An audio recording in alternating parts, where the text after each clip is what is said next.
advantages of online events is we have like variety of people coming from like all over the world. So starting in Poland through Europe, United States or Asia on the other side. So, and at our first TEDx online salon that took place like last month, we actually experienced this this like a really cool energy coming from, you know, like combination of like so many different perspectives and people and countries, and it's a great thing. And I finished for now. We are ready. Okay, so when I live on Facebook, which is great, and so the start of every TEDx event is a short video recorded by Chris Anderson, the leader of TED globally. So, and this just takes a minute. After this video is played, that means the event is formally on the road, and we can declare the event open. So I'm just going to play the TED video now. Kenya to Colombia, from Iraq to Korea. Sorry, slight technical hitch there. Give me a moment. I think I may not have got the sound set up correctly. Hang on. Yeah, that's correct. Apologies. There has to be a first technical glitch of the day, and that was it. Let's go. From Kenya to Colombia, from Iraq to Korea, in slums, in schools, in prisons, and in theaters, every day people gather at TEDx events around the world to hear the best ideas bubbling up in their communities. Today, you are part of a global conversation about our shared future. So what is this TEDx? TEDx is an initiative of the TED Conference, a nonprofit devoted to ideas worth spreading. We grant free licenses to allow TED-like events to spread globally. This event today is based on the TED Conference format and ideals, but is independently organized by your local community. So please make sure to thank the team of volunteers who worked so hard on today's event. It's their ideas, dedication, and time that made it all possible. It's they who booked all the speakers, and the views you'll hear today are, of course, those of those speakers, not necessarily of TEDs. We hope their talks spark an exciting conversation among you. This is a day for curiosity and for skepticism, for openness and for critical thinking, for inspiration and for action. The more you enter into it, the more you'll take out.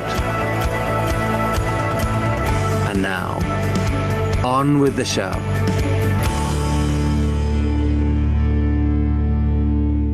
You can now use your reactions to show how much you appreciate Chris Anderson's welcome. Okay, so Viola, I'll operate the slides and I'll hand back to you.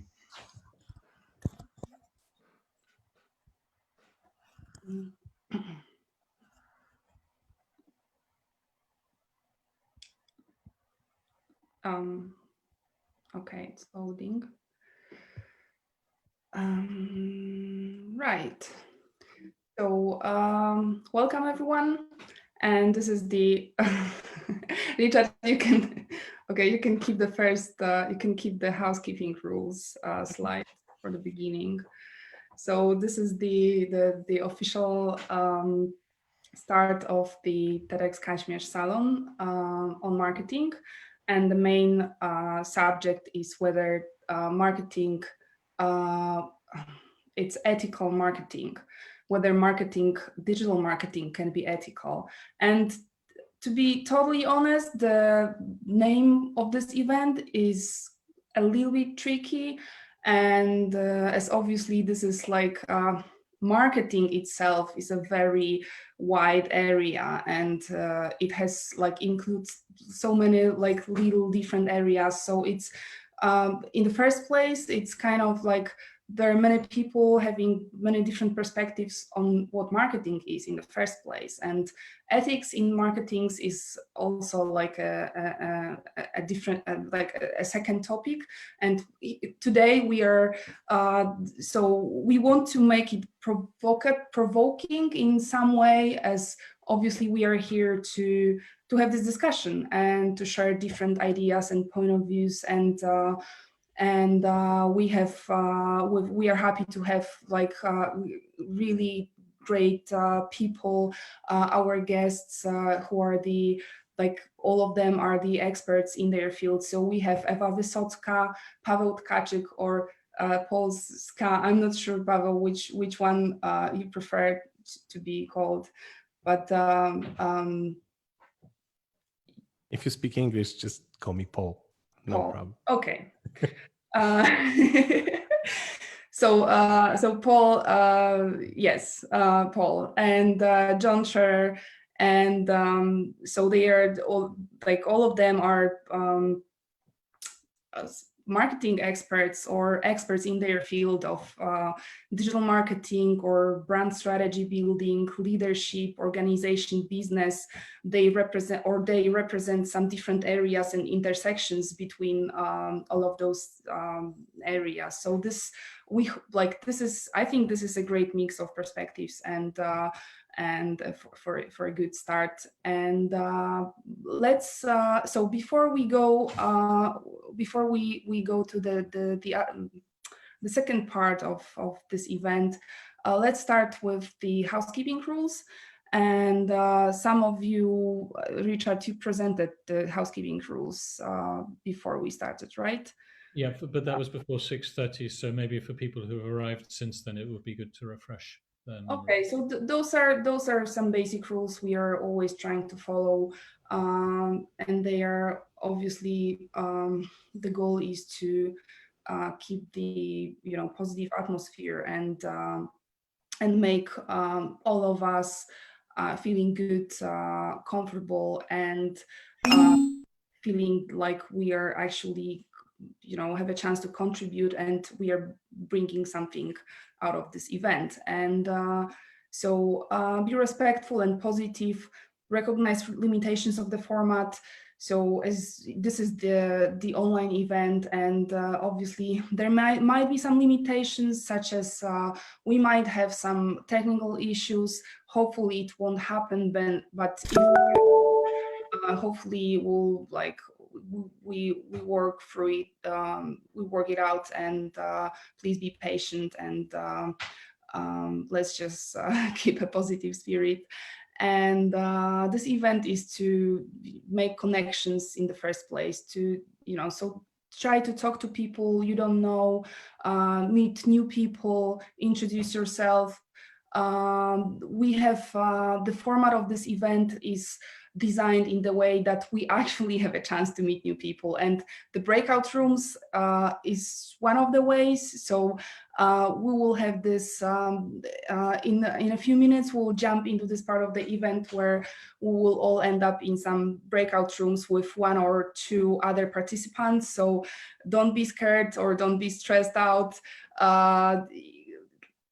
This is actually, we experienced that at the first event, that this is a great way to meet new people and to somehow open ourselves. So don't be shy, and the microphones and video on. This is something. So we are kind of pushing to to make people putting the video on, but this is made for purpose, as obviously we are trying to create this atmosphere of the live event where you can see other people and you can have this face-to-face conversation. And it's really difficult to have this face-to-face conversation with like someone you can't see. And the feedback we got from the previous online event was like some of the people were feeling uncomfortable ending up in a breakout room with someone who had this video off. So basically like watching the black background when you are exposing yourself to someone is probably not the best experience. So this is all for good. And yes, and then obviously you can always ask questions via our chat or Facebook. We have a chat here. There will be also a lot of space to ask questions to our guests, and yes, and this is what we strongly recommend to do. And also, if you can, or if you feel like, you can add location status to your screen name. I'm not sure all of you know how to find this. Richard, can you explain? Yes, certainly. So in the top right-hand corner of your image where you are, there are 3 dots. You click on those 3 dots, and you can then change your name just to say where you are in the world and what you do, and that makes it easier for you. And also, you can also post an introduction to yourself in the Zoom chat. We'll email that to everyone who comes to this meeting, so that means it's easier for people to network with you afterwards. And Yaro, Mia, Olga, Galechko, and Anamira Tocha, if you don't put your videos on, I will put you in the waiting room, because we're about to have a breakout session. So on that friendly note, I think that's the rest of the housekeeping, isn't it, Viola? Yes. Okay, so I'm going to. I think there's one important thing about how to navigate the rooms, that at about 20 to 8, after each of our special guests have given their talk, there's an opportunity to go into separate breakout rooms. You can choose which one you go to. We'll paste all this in the chat channel, but you can also go to this webpage, TEDxKazimierz.com/salon. If you want to stay in the main room, you click on here, join the main room. If you want to go to chat to Eva, you click on meet with Eva. If you want to chat to Paul, you click on meet with Paul. If you want to chat to John, you click on meet with John, and that'll be a hosted half-hour session with each of our special guests. So if there's someone who you particularly want to spend more time with, what we found in our previous meetings is these breakout sessions have worked very well. And at the end, to come back, you can click on a link which will be posted again in the chat. It's a little bit scary. If you get stuck, I'll stay in the main room and look after you. Richard is like a big brother watching all of. Yeah, I can keep an eye on everyone. So Richard, can we go back to the program just for a second? Certainly, certainly. I'll do that in just a moment. Share and here, yeah. Yes. Okay. So this is our program. We hope it's not really confusing, as we have different types of these breakout rooms. So now we are going to jump to this breakout icebreaker, which is where you meet 1 or 2 participants in your room, and then we are going to show the first TED talk. And after that, we have those speaking slots for all of our guests. So this is the space for where they can introduce themselves and a few words, like sharing their perspective or reflection on this topic. And also we'll have a short time for questions and answers. But please write your questions in the chat. If we don't have enough time to ask all of the questions, don't worry, as we'll have more time later, either in the breakout rooms with our speakers or during this panel debate. After those slots, we have we have breakout rooms with our guests, where you can choose one of those 3 rooms that Richard was just presenting. And then after that, we have the second TED Talk. After the second TED Talk, there is a group session. So this is a panel debate, basically. And after that, we'll share more information on our future events, do some final remarks, summary, and final reflections on the meeting. And that's all. I think that's correct. I'll just add one extra thing that I believe we may have a surprise entertainer, like around 2050, 2055. We encourage you to bring a bottle. It can be alcohol-free lager like this, or it can be alcoholic lager. Unfortunately, we can't serve you drinks, but you can bring your own drinks. And we may have a live saxophonist, and if we're very nice to John Scherer, he might do some magic tricks because I believe he's a magician. But we're not, and he's got a guitar behind him, so possibly we'll get that as well. But if people want to perform, last time we had a surprise performance and it was very nice.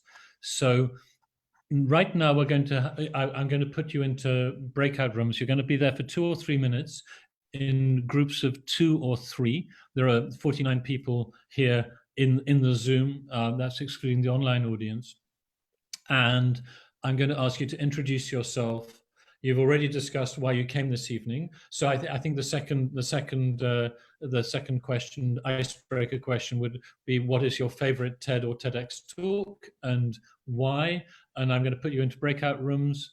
I hope that you will enjoy the people you spend time with, and you'll be back here in 2 to 3 minutes. So get ready to talk to a stranger. Off you go.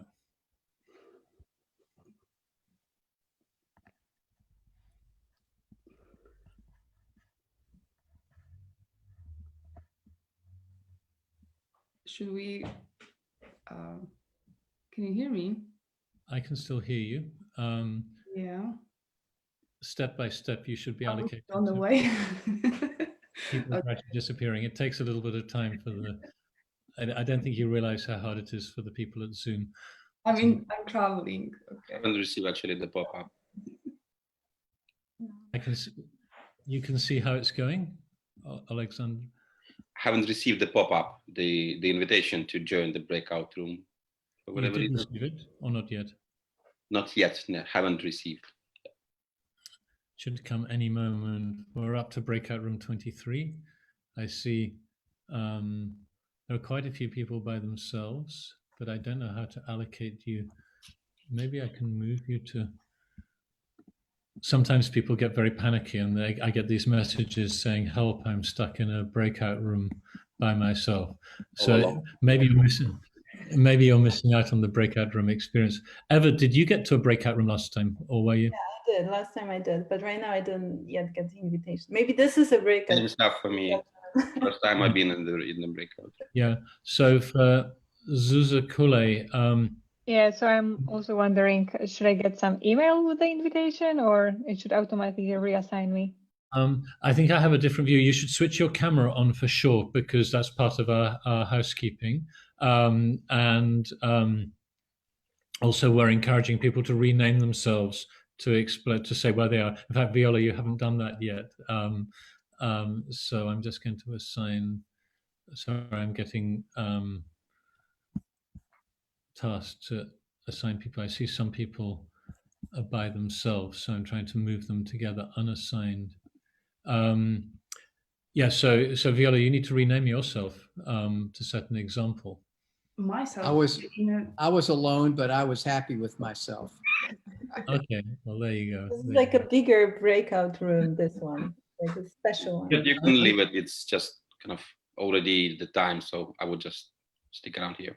Yeah, I mean, we're nice people here. It's part of managing a Zoom. Part of managing a Zoom event is to manage expectations, and that's what I mean about. Sometimes people imagine that I've deliberately not sent them to a breakout room because I didn't like them. So I see Andrew, you've put in Warsaw. That's very good. So we got another Varshavian. Viola, do you want me to rename you, or as I did before, or should I give you? Please do, Richard. But okay. Come with something. Oh, I can't actually, because you have to click on. You have to do it yourself. I think because you're again, where to find this option? There's these three little dots on the top right-hand side of your video image. It should do it, and one of the options should be rename. I think people are beginning to return. So I'm just going to tell people they've got another 40 seconds.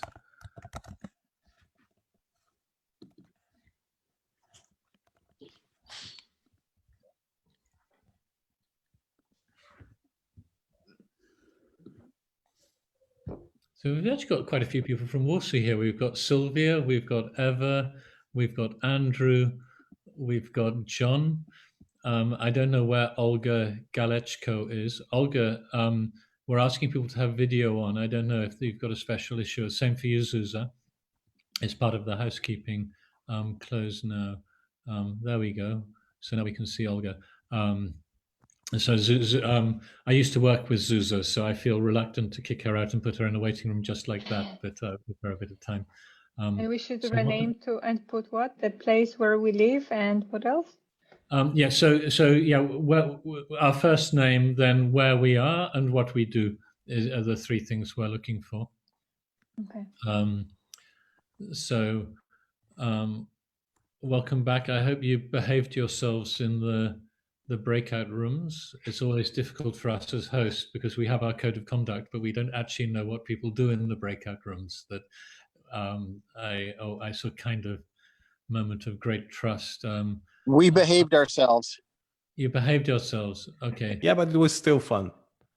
Well, behaving yourself should be fun. I don't know who said that, I see, I think that most people are back. Sometimes we lose one or two people when we do the breakout rooms, and I wonder if there's some sad person who's been stuck in a breakout room for the rest of the evening. But I think what we're going to have now is the first TED Talk. Is that right, Viola?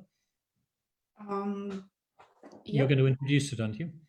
Are we done with the breakout rooms? Yeah, yeah, basically, yes, people are back. I think I can see that everyone's back. Okay. Then yes, so let's go to the first TED Talk, and just a few words about the talk. So this one was made by Rory Sutherland, basically an advertising expert. This is so the talk comes from 2009, so it's not the newest one, but it's a great talk. It's also very funny, and I think, like, watching this talk, I thought that it gives a great idea of what we are going to talk about, what marketing or advertising can be. So basically the talk is more like, in this talk, we will jump into this advertising area more, but the clue is he's like explaining, giving great examples, of course, but he's giving a great perspective of how we add value to the product itself by changing perception, not changing the product.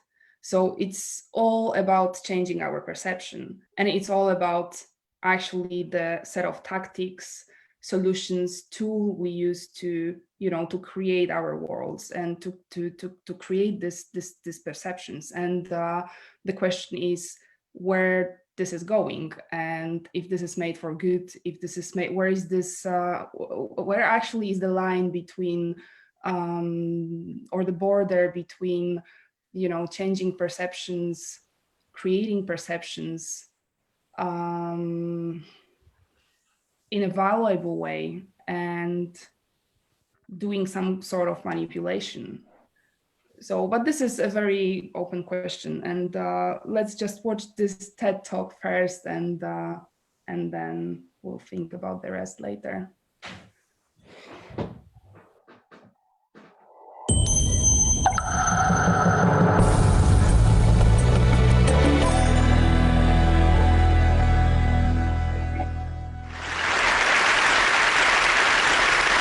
This is my first time at TED. Normally, as an advertising man, I actually speak at TED Evil, which is TED's secret sister organization that pays all the bills. It's held every 2 years in Burma. And I particularly remember a really good speech by Kim Jong-il on how to get teens smoking again.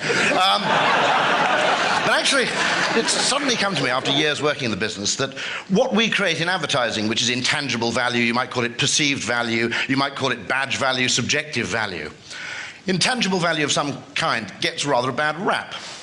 If you think about it, if you want to live in a world in the future where there are fewer material goods, you basically have two choices. You can either live in a world which is poorer, which people in general don't like, or you can live in a world where actually intangible value constitutes a greater part of overall value.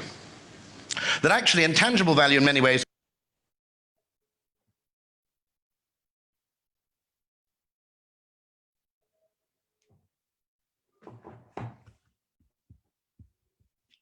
Richard, the video. I'm getting messages you couldn't hear or see the talk. Is that correct? We couldn't see the talk. Yeah, we could hear it, but there was no movie.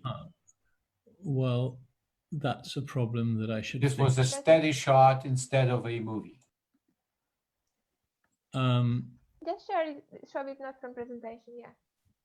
Now should be fine. Okay, many apologies. Now this should work. If you hit play right there, it should work now.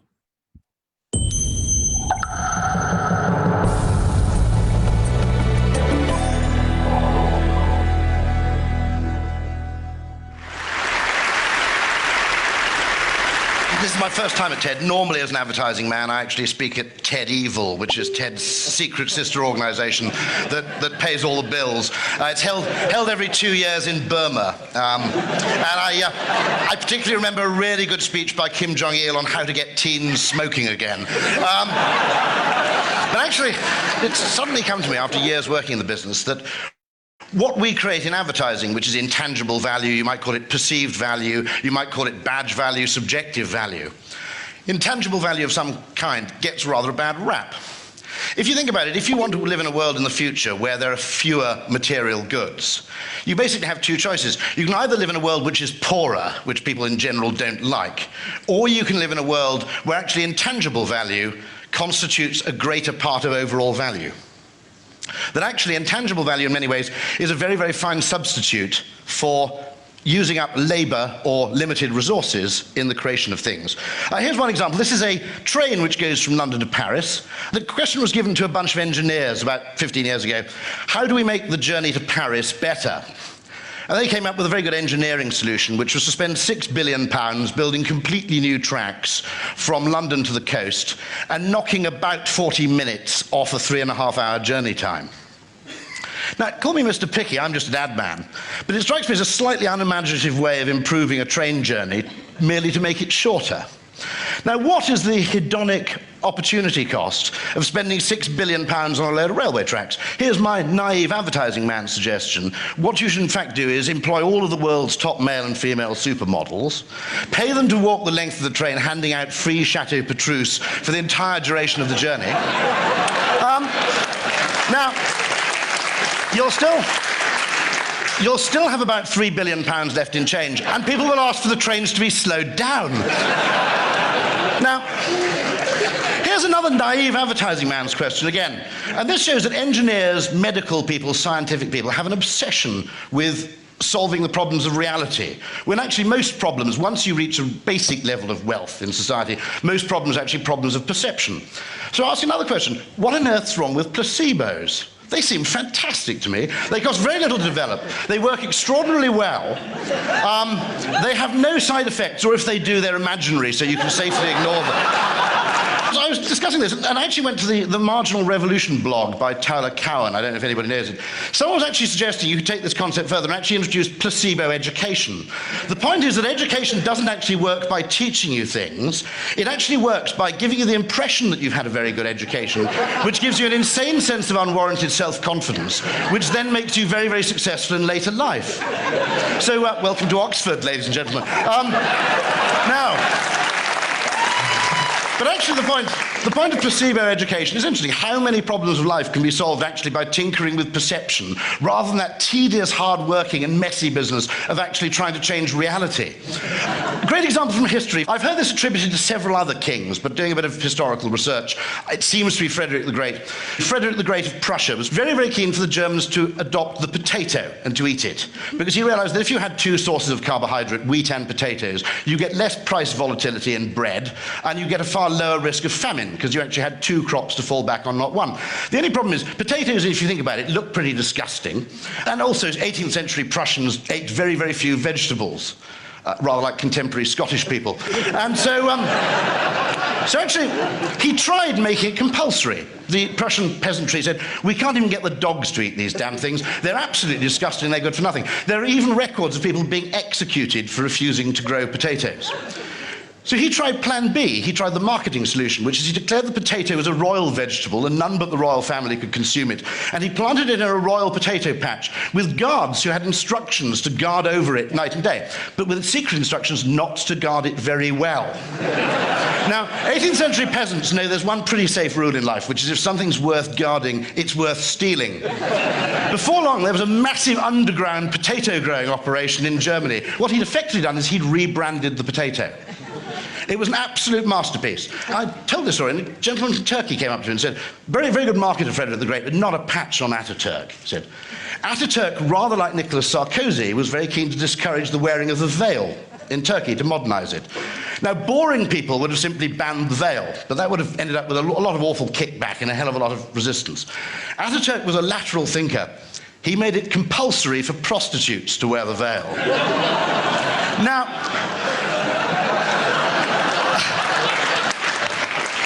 I can't verify that fully, but it doesn't matter. There's your environmental problem solved, by the way, guys. All convicted child molesters have to drive a Porsche Cayenne. What Ataturk realized actually is two very fundamental things, which is that actually, first one, all value is actually relative. All value is perceived value. For those who don't speak Spanish, Huda de Racket is actually the Spanish. This is actually, it's not the dollar, it's actually the peso in Buenos Aires. A very clever Buenos Aires street vendors decided to practice price discrimination to the detriment of any passing gringo tourists. As an advertising man, I have to admire that. But the first thing is all value is subjective. Second point is that persuasion is often better than compulsion. These funny signs that flash your speed at you, some of the new ones on the bottom right now actually show a smiley face or a frowny face to act as a little emotional trigger. What's fascinating about these signs is they cost about 10% of the running cost of a conventional speed camera, but they prevent twice as many accidents. So the bizarre thing, which is baffling to conventional, classically trained economists, is that a weird little smiley face has a better effect on changing your behavior than the threat of £60 as a fine and 3 penalty points. Tiny little behavioral economics detail.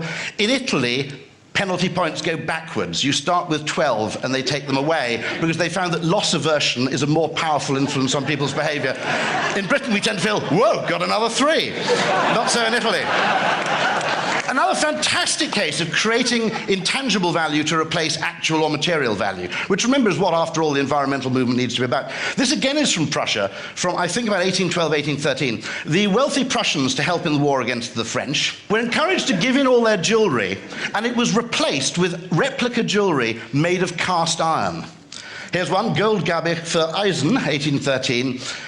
The interesting thing is, for 50 years hence, the highest status jewelry you could wear in Prussia wasn't made of gold or diamonds, it was made of cast iron.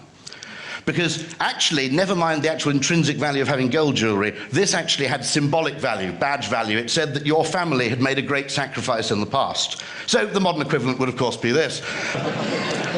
But actually, there is a thing, just as there are Veblen goods, where the value of the good depends on them being expensive and rare, there are opposite kind of things, where actually the value in them depends on them being ubiquitous, classless, and minimalistic. If you think about it, Shakerism was a proto-environmental movement.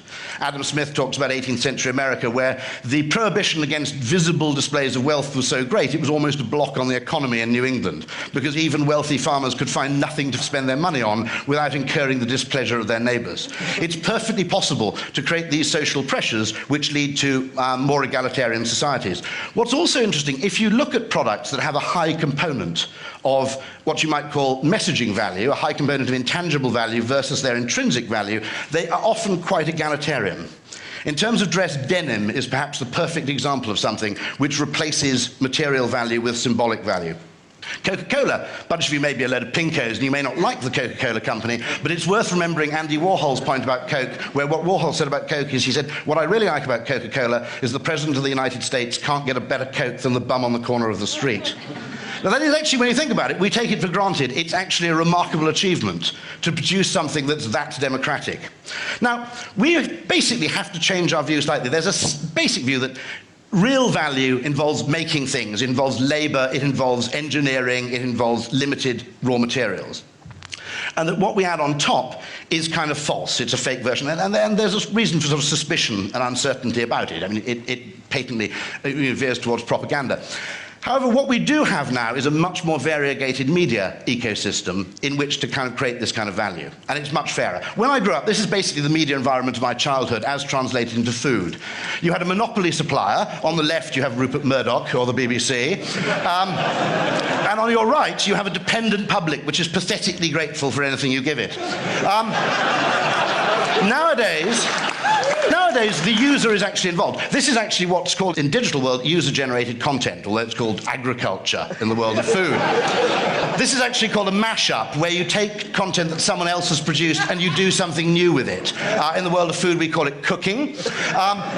This is food 2.0, which is food you produce for the purpose of sharing it with other people. This is mobile food. British are very good at that. Fish and chips and newspaper, the Cornish pasty, the pie, the sandwich. We invented the whole lot of them. We're not very good at food in general, but Italians do great food, but it's not very portable, generally. I only later discovered that the Earl of Sandwich didn't invent the sandwich, he actually invented the toasty, but then the Earl of Toasty would be a ridiculous name, frankly. Finally, we have contextual communication. Now, the reason I show Pernod, it's only one example. Every country has a contextual alcoholic drink. In France, it's Pernod. It tastes great within the borders of that country, but absolute shite if you take it anywhere else. Unicum in Hungary, for example. The Greeks have actually managed to produce something called Retsina, which even tastes shite when you're in Greece. But so much communication now is contextual that the capacity for actually nudging people, for giving them better information. B.J. Fogg at the University of Stanford makes the point that actually the mobile phone he's invented the phrase persuasive technologies. He believes the mobile phone, by being location-specific, contextual, timely, and immediate, is simply the greatest persuasive technology device ever invented. Now, if we have all these tools at our disposal, we simply have to ask the question, and Thaler and Sunstein have, of how we can use these more intelligently. I'll give you one example. If you had a large red button of this kind on the wall of your home, and every time you pressed it, it saved $50 for you, or put $50 into your pension, you would save a lot more. The reason is that the interface fundamentally determines the behavior. Okay? Now, marketing has done a very, very good job of creating opportunities for impulse buying. We've never created the opportunity for impulse saving. If you did this, more people would save more. It's simply a question of changing the interface by which people make decisions, and the very nature of the decisions changes. Obviously, I don't want people to do this, because as an advertising man, I tend to regard saving as just consumerism needlessly postponed. But if anybody did want to do that, that's the kind of thing we need to be thinking about, actually. Fundamental opportunities to change human behavior. Now, I've got an example here from Canada. There was a young intern at Ogilvy, Canada, called Hunter Somerville, who was working in improv in Toronto and got a part-time job in advertising, and was given the job of advertising Shreddies. Now, this is the most perfect case of creating intangible, added value without changing the product in the slightest. Shreddies is a strange, square, whole-grain cereal, only available in New Zealand, Canada, and Britain. It's Kraft's peculiar way of rewarding loyalty to the crown. In working out how you could relaunch Shreddies, he came up with this.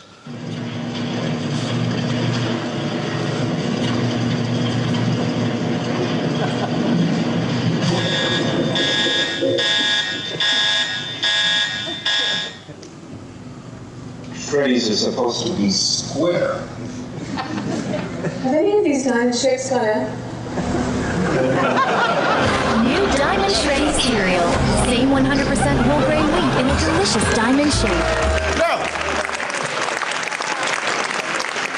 I'm not sure this is the most perfect example of intangible value creation. All it requires is photons, neurons, and a great idea to create this thing.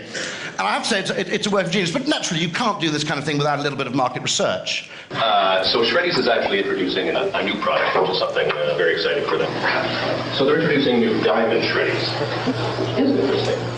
So I just want you to look at the box there. So I just want to get your first impressions when you see that, and you see the diamond Shreddies box there.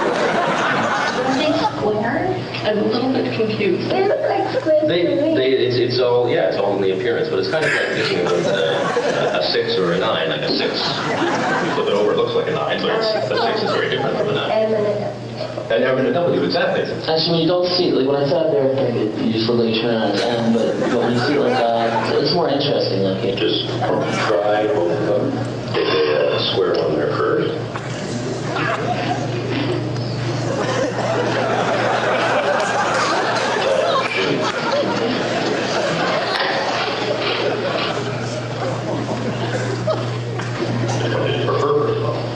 First one. The first one.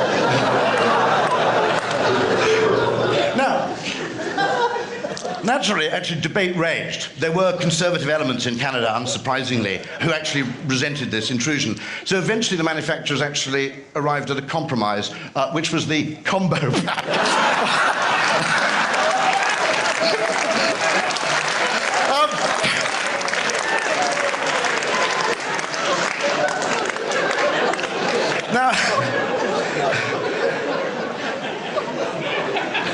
If you think it's funny, bear in mind there's an organization called the American Institute of Wine Economics, which actually does extensive research into perception of things and discovers that except for among perhaps 5 or 10% of the most knowledgeable people, there is no correlation between quality and enjoyment in wine, except when you tell the people how expensive it is, in which case they tend to enjoy the more expensive stuff more. So drink your wine blind in future. But this is both hysterically funny, but I think an important philosophical point, which is going forward, we need more of this kind of value. We need actually spend more time appreciating what already exists and less time agonizing over what else we can do. 2 quotations to more or less end with. One of them is poetry is when you make new things familiar and familiar things new, which isn't a bad definition of what our job is. To help people appreciate what is unfamiliar, but also to gain a greater appreciation and place a far higher value on those things which are already existing. There's some evidence, by the way, that things like social networking help do that, because they help people share news. They give badge value to everyday little trivial activities, so they actually reduce the need for actually expending great money on display and increase the kind of third-party enjoyment you can get from the smallest, simplest things in life, which is attractive. The second one is the second G.K. Chesterton quote of the session, which is we're perishing for want of wonder, not for want of wonders, which I think for anybody involved in technology is perfectly true. And a final thing, when you place a value on things like health, love, sex, and other things, and learn to place a material value on what you've previously discounted for being merely untangible, a thing not seen, you realize you're much, much wealthier than you ever imagined. So thank you very much indeed.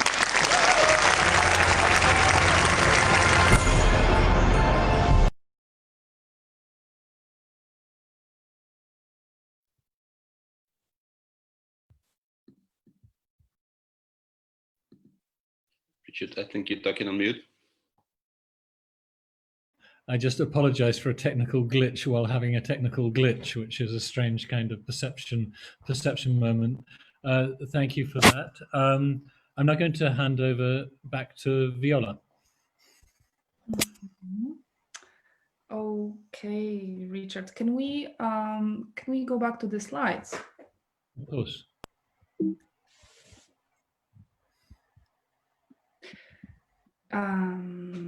Right. So I hope you enjoyed the TED Talk. Obviously, we'll have a chance to talk more about it later. Now, let's focus on our guests. As you know, we have 3 of them, and this is the time. And firstly, let me say that we are really happy to have them with us, and this is a great mix of perspectives and expertise, and I have a feeling that this will be a very fruitful conversation. And let me introduce our first guest, Ewa Wysocka. So Ewa Wysocka is a digital marketing expert, and she's the founder and CEO of one of the leading digital marketing agencies, Tri47, and she's got tons of experience building and developing marketing strategies for companies. And let me just speak Ewa. Yeah, so I'm sorry, Richard, I'm not seeing the, I can't see Ewa right now. Ewa. I can see Ewa. Eva's ready. And I'll just say, everyone watching, if you have questions for Ewa, type them in the chat channel, and maybe there'll be a chance for your questions to be asked to her. Okay, yes, exactly. So Ewa, our digital TEDxKazimierz stage is yours. Okay, thank you. Okay, thanks also, Viola, for an introduction. I understand this is like my 10 minutes to offer some perspective on the topic and maybe take some questions. Okay, thank you. Cool. I mean, so I think you guys already understand the background that I'm coming from, which is digital agency. Just to use my 10 minutes well, I would like to offer you some perspective on the topic. And you know, I'm a marketer in my heart, and I honestly cannot say a bad word about marketing. So you won't hear from me that marketing is all evil, because I truly love marketing, and that has been my work for over 12 years. But I'm also a consultant in my heart. So that's why when I hear a topic like ethics in marketing, I always try to look for some framework that I can put on it, and that hopefully can also help you guys to maybe structure some questions to me, or if we end up in some breakout room together, we can also discuss ethics in marketing from these three perspectives. So for me, ethical marketing comes down to really three things. And the first one is, what do you actually market? And that's seriously the biggest thing for me as a person working professionally with different companies and helping them to sell and market their stuff to the world. I think this is always the biggest question. Are you using the power of marketing, art of marketing, to really sell things that are good for people and that help people and that are what people want and what people need and that do no harm? And obviously, this is a very broad question. And, you know, there are legal systems of different countries that will tell you if some product is illegal, and that's where you cannot sell it. But then there's, of course, a huge gray zone where you, as a marketer or person who is, you know, doing marketing for your own company or other company, has to choose if what you're really helping to sell is useful and is making no harm. And I think the current situation of this entire COVID-19 is making this even more vivid, because there's tons of products in the world right now that maybe are less and more useful. And I think as the owner of the agency, I felt very lucky in this time to be able to work with companies that I found very useful during COVID-19. Like, for example, Volt, which is the food delivery company that was actually helping people to stay at home and get fed, and also helping, you know, the restaurants to survive when they actually could not take clients anymore. So this perspective of what you're marketing is, I think, to me, the biggest one. And the two other perspectives on ethics. Second is how you are doing marketing. And that's probably the most, let's say, flashy area that everyone is like asking questions. Okay, so what's ethical? What's good to do? What's not? To me, as a marketer, that's actually the simplest one, because like how we say, you know it when you see it. Okay, when there is an unethical marketing, you actually can feel it very quickly. Your gut will tell you. And for me as a marketer, everything that is not true, that is exaggerating, that is promoting false features, that is like shaming people, that is maybe using some very like fearful language to force people to do stuff out of fear, out of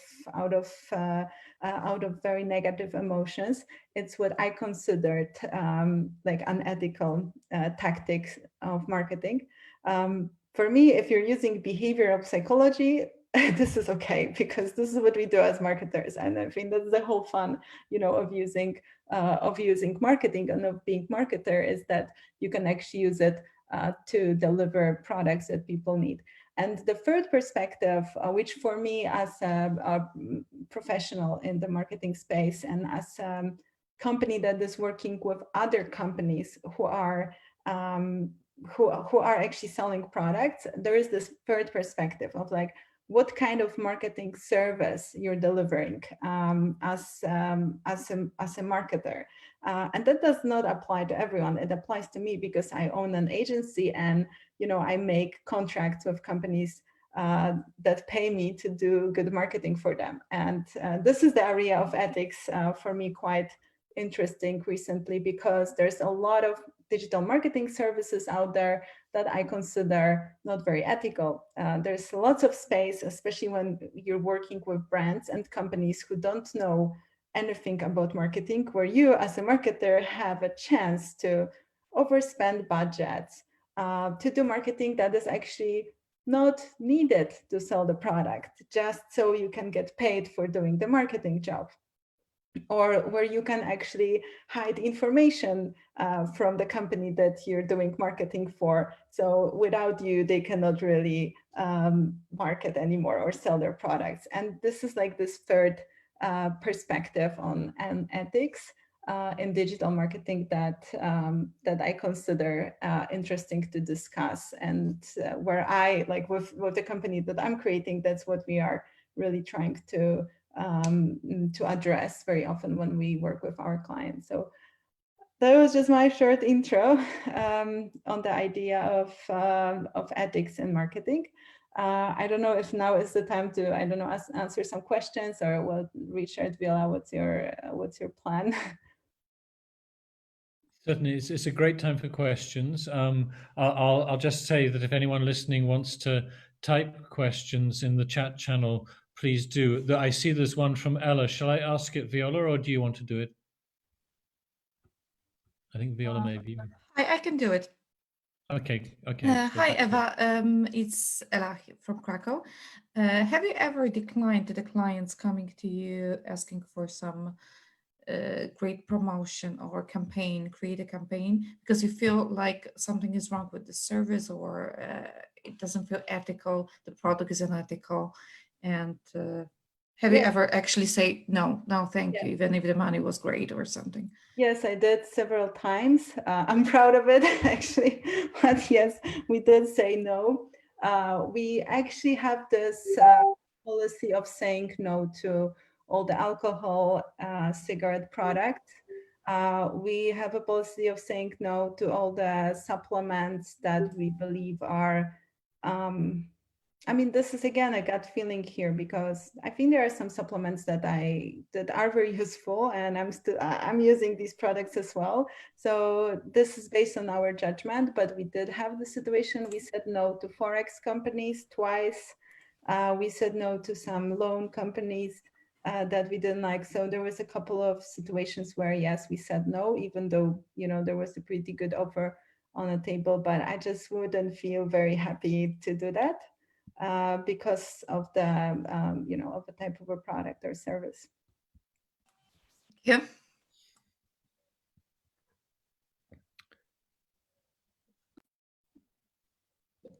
Oh, sorry, I was muted. Thank you.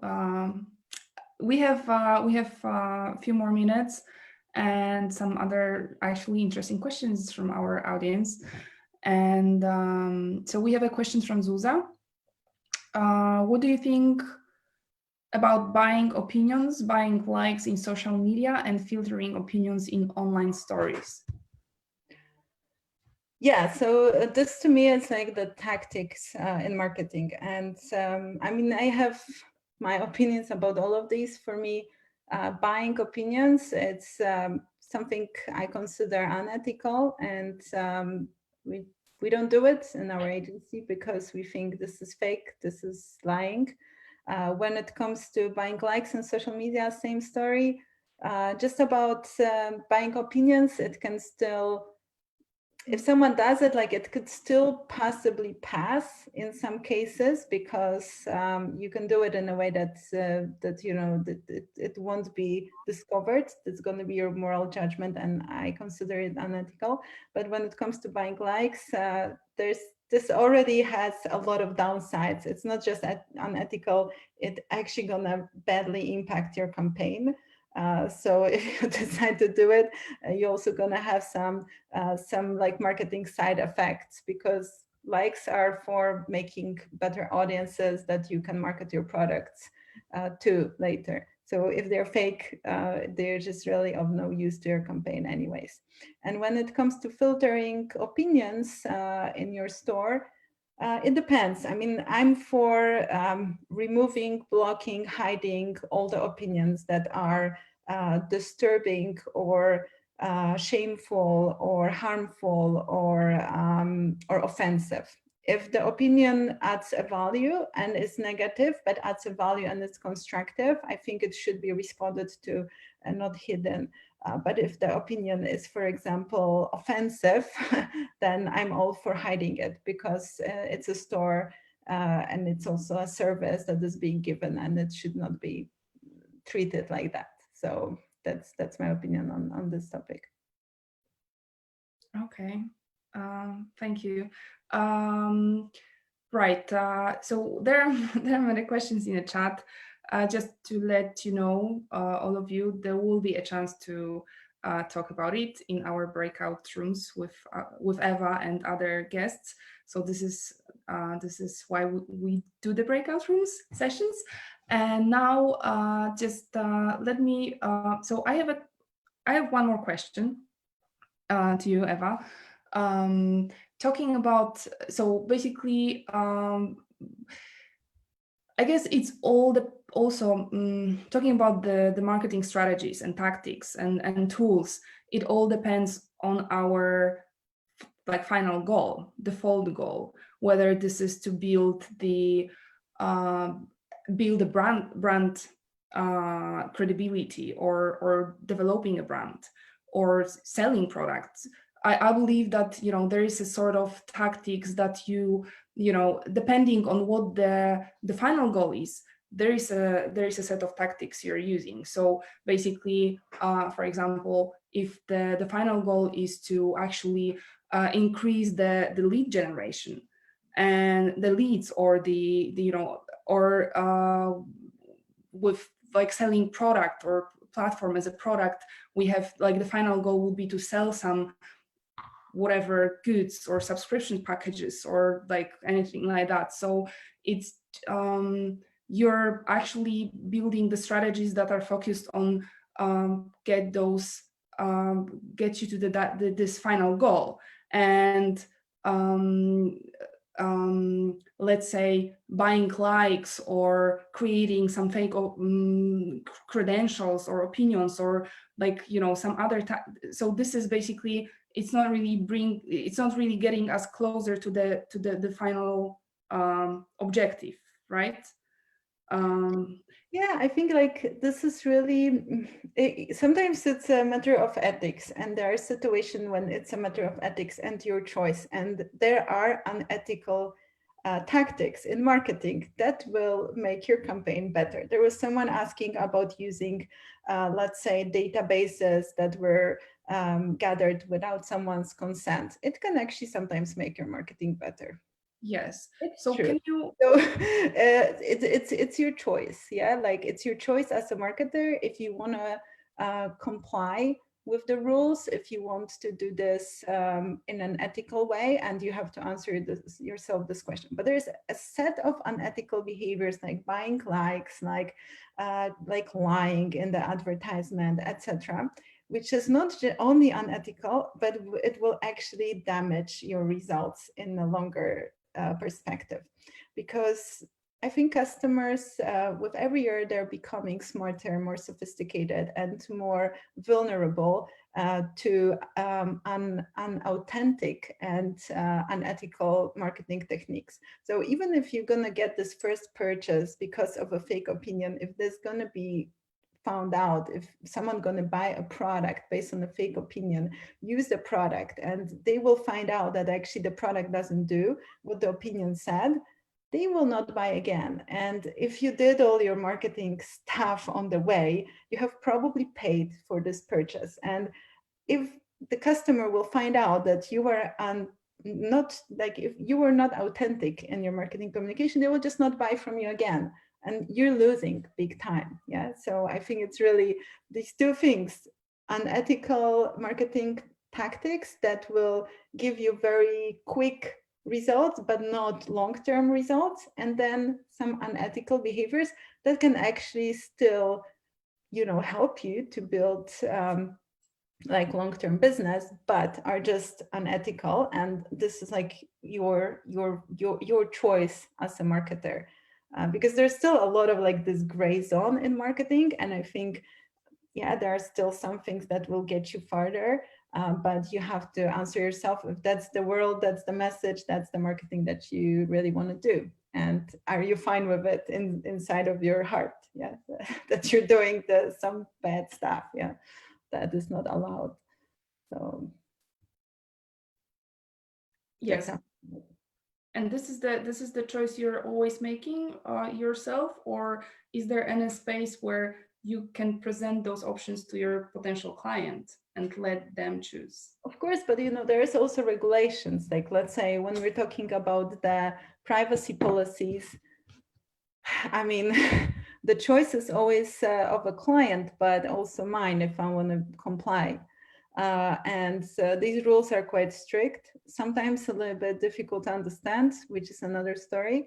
And then you have to make it like lots of decisions on the way, but there are some particular behaviors like using lists without consent of, you know, of people who are on that list for your marketing purposes, where, you know, it's, I mean, I should not recommend it to the client, because this is like working in this like really gray zone. And right now it's really illegal behavior, and it just shouldn't be done. Okay, thank you. Yes, I think we are running out of time now. It's Richard. Can you hear me? Yes, I can. Yes, I can. You're in the shadow. So thank you, Ewa. And thanks for your short presentation. And thank you, guys, for all the questions. We'll have a chance to talk more with Ewa during the breakout sessions. And now there is a time for our other guests. Okay, so before we move on to the introduction of John, I'd just like us all to show a little bit of appreciation with your reactions to Ewa. So please either do a clap or wave your hands, or just let her know that you appreciated her talk. That's the time for that now. And we're photographing this for our social media, so look happy, even if you're not. Okay, next up we have John Scherer. John, I regard as a friend. He's had an amazing career. He fought in combat for the American, I think for the American Navy. He was a priest or a pastor in the church. He's an accomplished musician and magician, and now runs a leadership center in Warsaw, which also operates around the country. So, John, now you have 3 to 6 minutes to share your thoughts on whether online marketing can be ethical. As a former pastor, I'm sure you know about ethics. So let's have a big TEDxKazimierz welcome for John as he steps onto the digital red circle for his presentation. Let's hear it for John. Woo! Dziękuję. Well, thank you. First of all, to be ethical, I would not say I'm a masterful musician or whatever the word was that you used. I played guitar in a rock and roll band back in the 60s, and I was a professional magician for a few years, but those were just hobbies.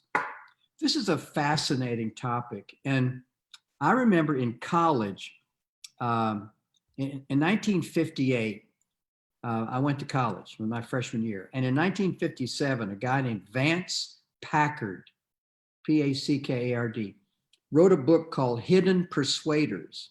And he was the first marketing and advertising person who revealed the fact that really good marketing involves using psychological principles, like we know how to get people to buy things. And it was really everybody was like all up in arms about it, and he was just saying, no, this is how you get people to buy things. But it was sort of like pulling the curtain back. So this thing about ethics in marketing is not anything that's relatively new. And then in 1964, he wrote a book called Hidden Persuaders that was about the improper use of private data. Can you believe that? All the way back then. So this is, when I was thinking about what to say here to you guys, we've got a major problem here. I love what you were talking about, Eva. And when it's a relatively straightforward deal, like you tell somebody, I'm going to sell you this and it'll do this for you. And they go, okay, I believe you, I'll buy it. And then they buy it. And then if it doesn't work, word spreads, right? In a restaurant, you know, the research is that if you have a bad meal, you'll tell 8 or 10 people. If you have a great meal, you'll tell one person. So there's this element of self-balancing that we count on, that the marketplace will spread the word if something is bad or it's unethical. The problem that I see now is that a lot of the stuff that's unethical is happening under or behind the scenes. We don't even know what's going on. This company, I think it was last year, sold flashlights, the world's brightest flashlights, for free, gave them away for free. Now, what people didn't know was that there was a chip embedded in the flashlight, and they were able to track the movement and therefore the shopping habits of the millions of people that got this free flashlight. And the company sold the data about where the customers were shopping. And the customers had no idea. They, hey, I got a great flashlight and it's free. So this issue of ethics goes back to, I think what you were pointing to, Eva, is ultimately it's human beings making decisions about what to do or not to do, what to put first and what not to put first. Why? Why be ethical? One answer is, well, if you aren't, customers are going to find out and, punish you. Maybe not. So what's another reason for being ethical? Well, because it's just really not a good way to operate. So I had a couple of questions here. Do you remember Enron, Boeing, a lot of these companies that you know about that have had ethical issues? After Boeing had their sexual harassment issues back in the early 200s, I was invited to create a training program for a whole new committee inside of Boeing, which was the ethics team. Thousands of people across Boeing were trained to then be on the lookout for ethics. Well, you can't fix an ethical problem by doing a training program. That stuff starts at the top. You're the owner of that company, Eva, and you are setting the standard for the ethics. And it would be very hard for anybody under you to break those standards without somebody saying, I don't think we operate that way around here. So anytime you have ethics not being respected in an organization, it can almost always be traced to something at the top. People either not paying attention or not caring or something like that. Yeah, now Boeing has the ethical issues again because of they were rushing the 737 MAX out into the marketplace before they were ready. You all know about Zimbardo's research where students in school were rewarded for shocking their colleagues, and they were all shocking their colleagues and so on. So this tremendous group pressure is also an issue.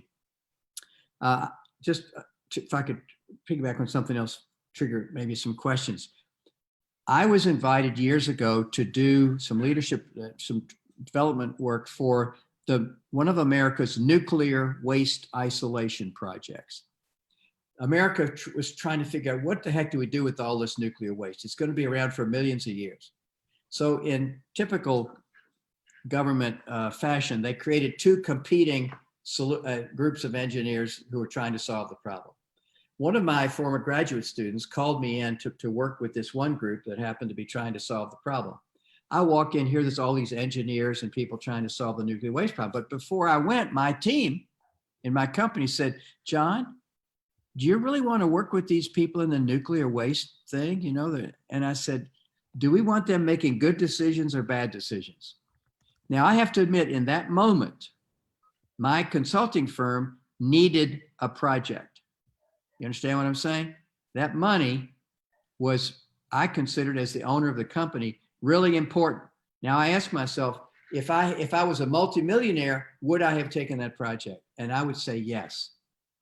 I want those people who are trying to figure out what to do with nuclear waste making really, really good decisions. So that was an ethical decision that I made, which that I'm not violating ethics. I'm going to bring my expertise to that group in the hopes that it helps. But I did not take a project with a tobacco company. Both my parents died of lung cancer from smoking. I said, I just can't do it. I think one of my colleagues did it. And I want to speak about RODO. RODO is, those of you that aren't in this part of the world, RODO is the privacy rules and regulations that are trying to protect people's private data. And I'm in a big fight with my administrative assistant, my PA, because she is a RODO. She's absolutely going to keep me out of jail. She does not want me to go to jail. And I get many people send me an email and they say, oh, John, I was at your talk. I really loved it. Can you do so-and-so? And I go, yes. And I keep their email. I think I've got a relationship with this person. And so I said a while ago, I got 3,000 of these people. Can we just send them something? And she said, absolutely not. It's like, so I feel kind of restricted sometimes. These people I know they want what I have to give them, and we can't give it to them. So sometimes there's the spirit of the law and the letter of the law. And all through my career, I've been trying very hard to walk that line. All right, I think I'm going to stop there, Richard, and see what people want to talk about. Yeah, so again, there's time for just a couple of questions. And Jonah, who's here all the way from India, has asked, is it possible to market products or services in 100% ethical, with 100% ethical code of conduct from a business point of view? Do you see any conflict? Absolutely. I'll speak to that, and then maybe Eva, you can as well. It's absolutely possible. In fact, I would say it happens most of the time. I mean, you can overbill a client, as you were saying, Eva. You can pad a consulting project with people that aren't really needed, but you can build up the budget and so forth. But after a while, I mean, it just doesn't work. Just doesn't work. So I think if you can manage your greed, you can definitely do that. Okay, and you encouraged Eva to comment. We're going to postpone the group discussion until after the breakout rooms. So Eva, you're not being censored. I'm just going to delay your reaction to John's question because John's a natural host. Nico in Indonesia is asking us what to do when there's a low ethical standards around you. How do you gain trust and sales when the marketplace is full of unethical players? Is it easy to stay honest when you're surrounded by dishonest people? I think it's very difficult to stay honest when the culture of the team or the culture of the organization, the society around you, there's a great saying that a person's behavior is a function of who they are multiplied by their environment. You can take an ethical person and put them in an unethical team, and it's going to be very difficult to hold on to your ethical standards. On the other hand, you can take a person who's not so sure and put them in a culture where there's a very strong ethical standard, and they will almost always move to fit the standard in the room. You'd have to look and see what happens to whistleblowers in your organization. What are the rules? What are the risks? Boy, that's an individual, almost like a case-by-case situation. It's a tough one. I don't know how you find that out before you get hired. I had a friend that worked at Enron. She was pretty high up, and she reported to the guy that was the main guy that got busted. And she said she knew immediately that they were doing stuff that they shouldn't do. and she went to her boss, and her boss blew her off. So then she finally went to her boss's boss, and he blew her off. And then she knew everybody's doing it. And so she actually quit, and just in time, by the way. Yeah. Sometimes you have to. So this is going to be the final question before we move on to our third guest, Paul. But I'd just say that people referred to the law, that maybe you're not allowed to do something. People referred to it being bad for your long-term business interests. But other people would say, well, if it's to do with ethics, it's not to do with whether it's good for business. It's not to do with whether you're allowed to do it. It's whether it's right or wrong. There's an ethical foundation to that. And can you still, if you're not going to be caught, can you still do things or that are bad? Well, there's two things here. This is a great question. There's what's illegal, and then there's what's like immoral. And some things are both. You can do things that are legal. There's certain things that are still technically legal, but are really not right. And that's where your own personal ethical standards are really, really important. Okay, and those, for people whose questions weren't answered, do keep firing them into the chat channel. We'll post them all together in a summary article, and maybe a discussion can continue on our social media. But I'd like you all now to, with your reactions or waving your hands, to show big appreciation to John, our second guest, by doing this or this. You know what to do. The tech is all there. And I'm going to hand over to Viola, who's going to introduce our third and final guest of the evening. Right. So our final guest of the evening is Paweł Tkaczyk, Paul Skah. If you're Polish, you probably know Paul, as he's like one of the best brand strategists in Poland and storytellers. And he's also running his branding agency. He's consulting for Polish and international brands. He was our speaker at TEDxKazimierz a few years ago, and he also spoke at some other TEDx events. He's the author of like 3 bestseller books. And basically, if you want to create a really cool story for your brand, he's your man. So Paweł, the stage is yours. Thank you. I have to say, I feel like a black hat character with what I have to say, but let me begin with a story. Let's go back to the 80s. There's a young singer who's rising to popularity. Her name's Madonna. Most of you young people probably don't know Madonna. So if I'm explaining Madonna to young people, I say, this is your parents' Britney Spears. Yeah, John, I know you know Madonna, right? But this is your parents' Britney Spears. So Madonna is rising to popularity. She releases her first 2 albums, and Pepsi, the corporation, is signing up advertising contract with Madonna. As a part of this advertising contract, her face lands on Pepsi cans. And it's all well for like 2 or 3 weeks, because 3 weeks later, Madonna releases the video for her new upcoming song, Like a Prayer. And in this music video, she burns crosses. And huge scandal erupts, moral scandal, and Pepsi, for the sake of saving their reputation, they withdraw from the contract with Madonna, and they withdraw the cans with her face from the stores. And let's go back to 2020. And you are scrolling through eBay, Allegro, what have you, and you run across a person who is selling a collection of tin cans. And in this collection, you see a Pepsi can with the face of Madonna. And you are willing to pay more for this can, more than 2 minutes ago, when you've never heard the story. So this is what perception works. This is how perception works. The perception changes to reality. Rory Sutherland, by the way, wrote a brilliant book. It's called The Alchemy. It's a great book. If you haven't read it, you should definitely read it. And in this book, he divides the things that the world into 4 categories along two axes. There are things that work and there are things that fail, and there are things that make sense and there are things that make no sense. And that one of the main premises of the book is that the opposite of the good idea is another good idea. Because the things that work but don't make sense, he mentioned placebos. Placebos do work, but they don't make sense. There are things that are perfectly logical, but they do not work. And we will come to ethics in a short moment, but let me give you this question.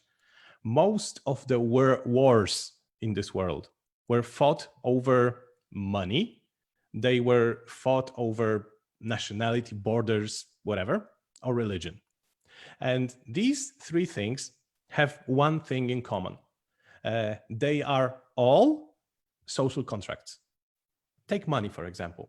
If I give you a paper that has written $10 on it, it is worth $10 to you only if we both agree that it is worth $10. Because for the people who are not in the social not in the social contract, this will be just, worthless piece of paper. And what I came here to say is that ethics is also a social contract. So ethics works only if both parties agree that something is or isn't ethical. And marketing is a tool. Marketing is like a hammer. So hammer cannot be ethical or unethical, but people, they came up with ethics and they can use it in an ethical or unethical way.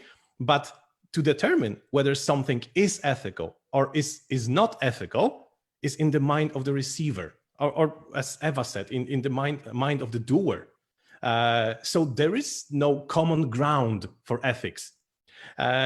There was a question, I don't remember who asked it. It was the question to you, John, whether you can market a product in a complete ethical way. And you said that you could. I totally disagree with that, because the moment you make it a mass product, there will be somebody who will not agree with your ways, and that makes it unethical in the eye of the beholder. So in my opinion, you cannot be 100% ethical towards all people at all times, because there is probably a large, vast common ground of ethics, but there will be one fringe individual who will say, okay, this, what you all consider unethical, is ethical to me, and the other way around as well. So this is my take. Take it or leave it.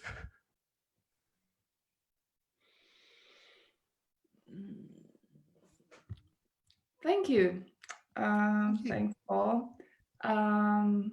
Right. That was kind of a tricky speech. The first question that comes to my mind is probably if you have approached or experienced some situations in which you found yourself that were not very ethical. Well, in my opinion, not ethical, right? In your opinion, yes. Yeah, probably yes. Many times I see it in marketing.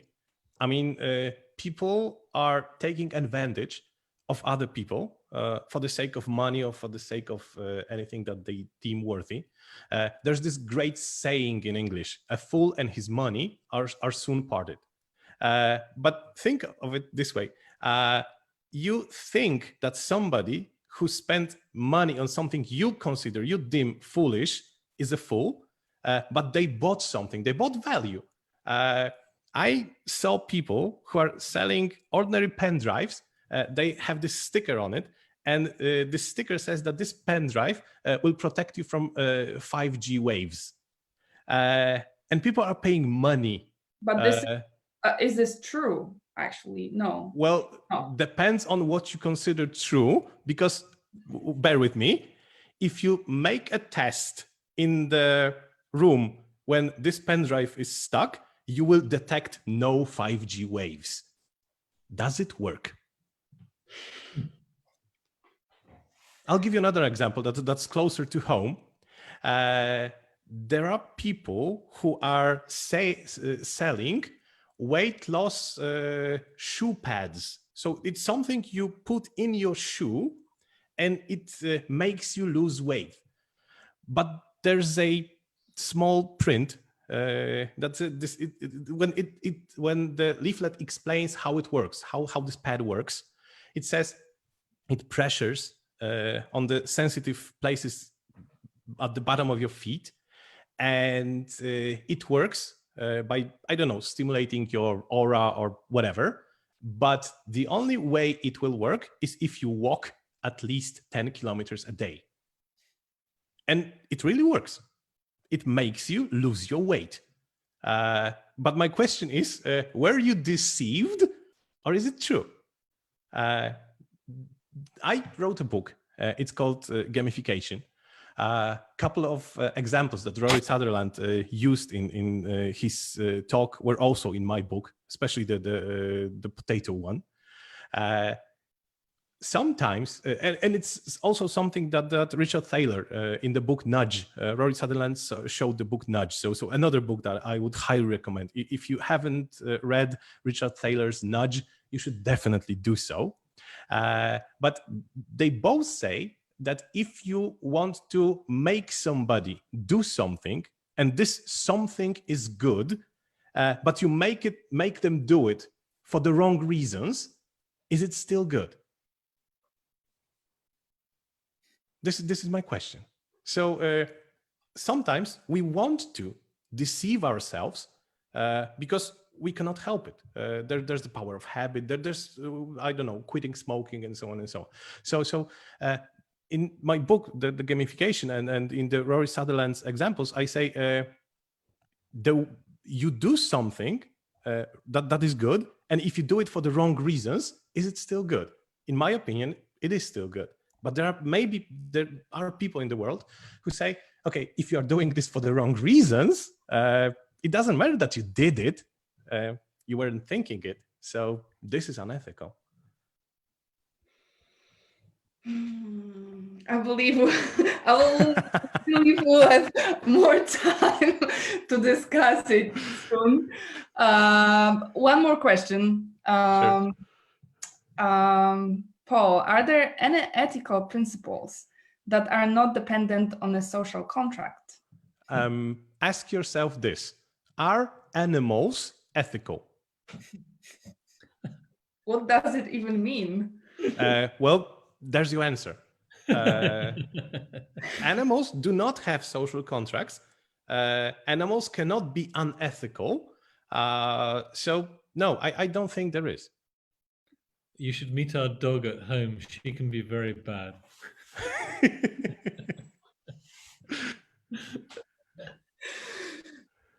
Okay. Thanks, Paweł. We'll have more time for questions. Now we are heading towards the other part, which is breakout rooms. Yes. Breakout rooms. Okay, so now, guys, this is the technically slightly complicated bit of the meeting.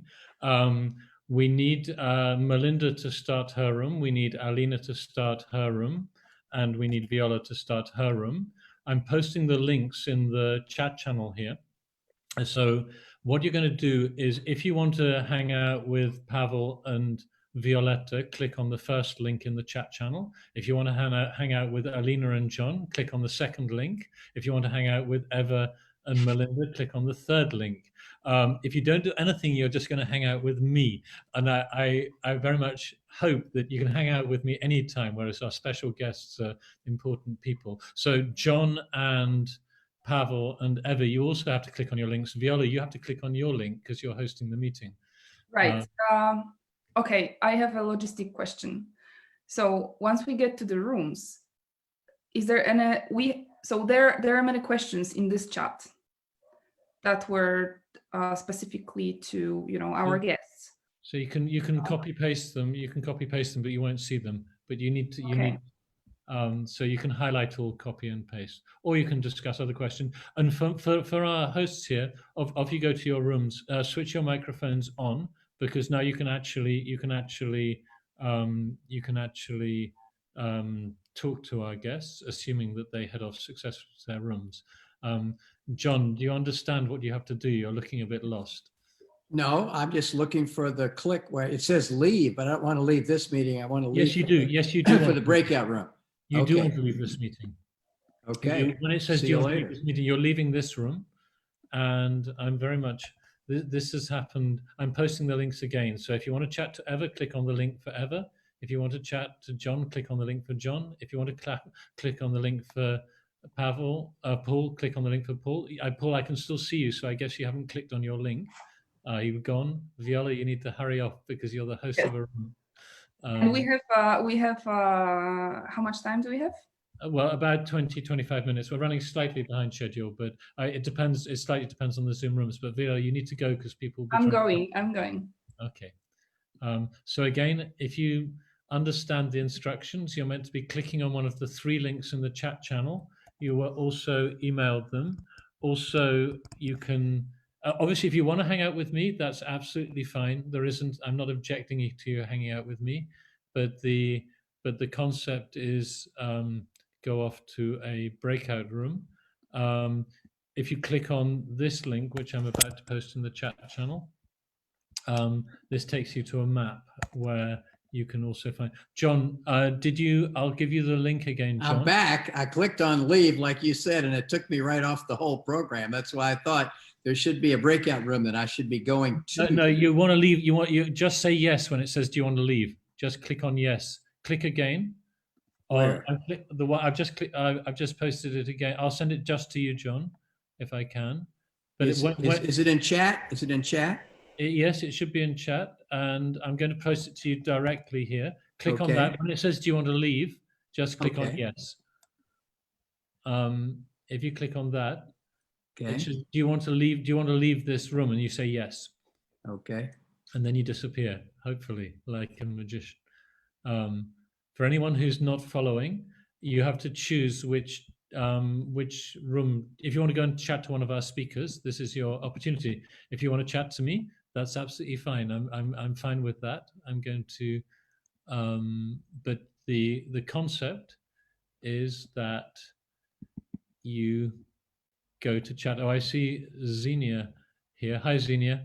You're going to be. I'm just going to unmute you now. So anyone who's still here? Yes. Hi. Hi, Richard. Actually, I did it. So I used just the phone of my girlfriend. So I've joined to you guys finally. Great. So what's happening now is breakout rooms with the speakers.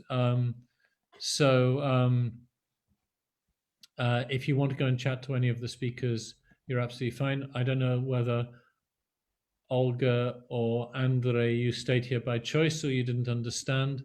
I'm fine with people chatting to me. I'm just going to unmute you so we can talk to each other. Julia and Nowy Sącz. Yeah, the thing is, I'm trying to get into a room, but it's not working. Which room do you want to? Oh, I'm really sorry, but I just saw that I have a pop-up. You're already in another meeting. Do you want to leave and join this meeting? I do want to, right? Yes, you do. Click on yes. Off you go. Well done. You got it. So. Hello, guys.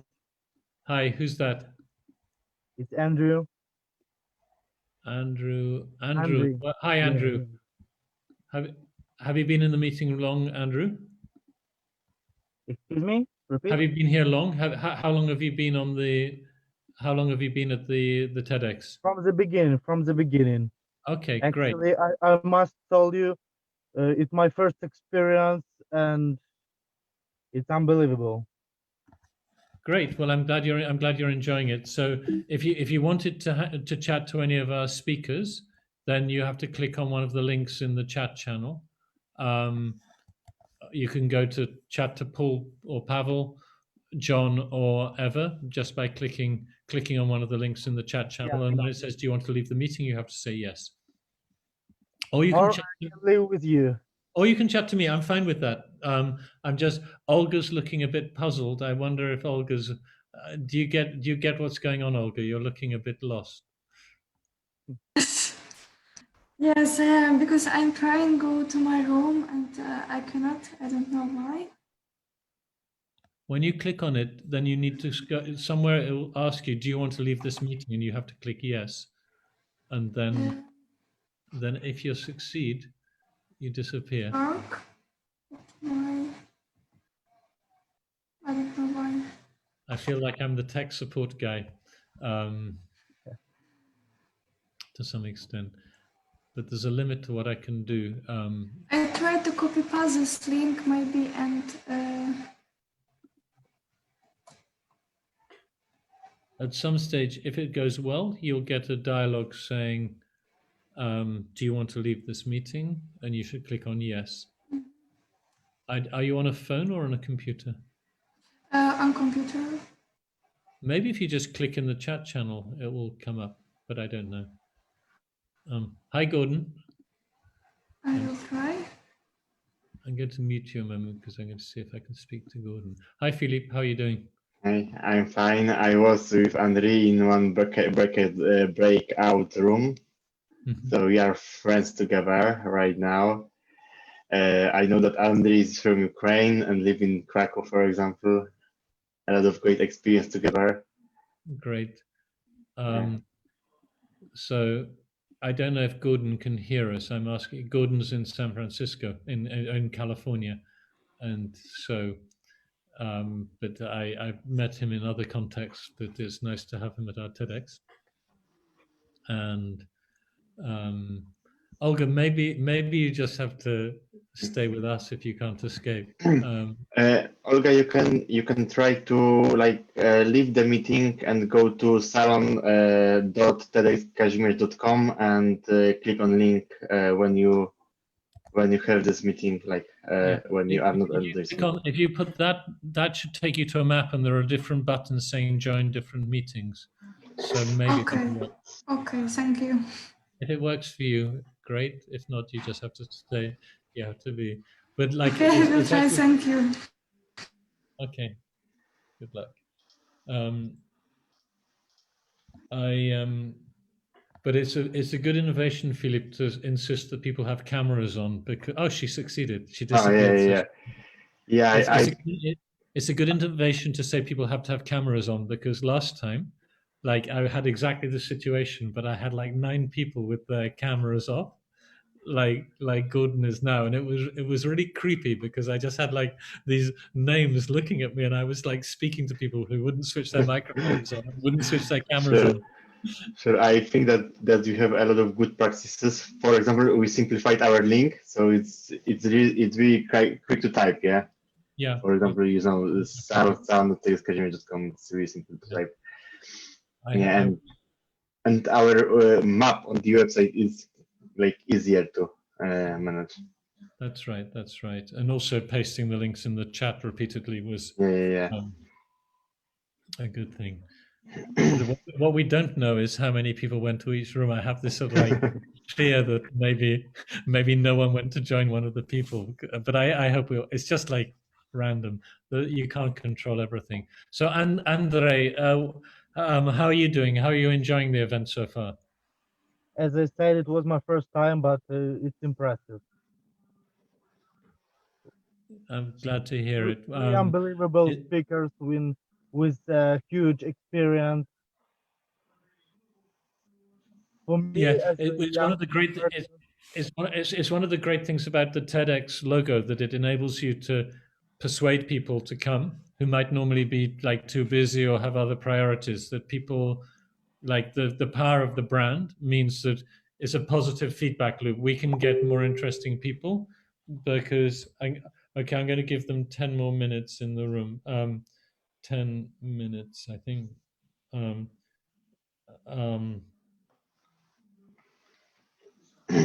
Yeah, I'll tell the others. I need to send a message to Alina and Melinda. I'll make a Facebook group. I should have done this earlier. Alina, Melinda. And are you working here, Andre? Yeah, I live in Krakow, actually 6 years. I am Ukrainian. I am student. So I've studied in economic university in Krakow. And I know Paul, and he told me about that event and invite me, and I thanks for that, guys. Great. Do you watch TED Talks? Do you watch TED Talks online as well sometimes? Not online, but on the YouTube. I watch it. Yeah, I think I'm.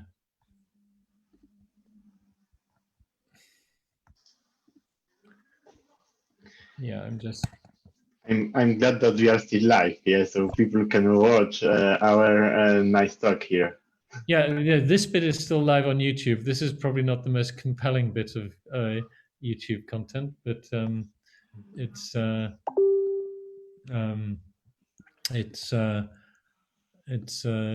anyway. I'm reasonably happy. It's like there's.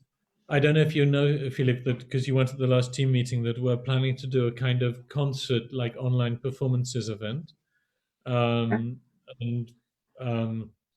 Gordon, who's here, has volunteered to help with that. So if only Gordon would switch on his microphone, I could talk to him about it. But he also may have more than one computer. I suspect he's logged in more than once on this event, although I'm not sure.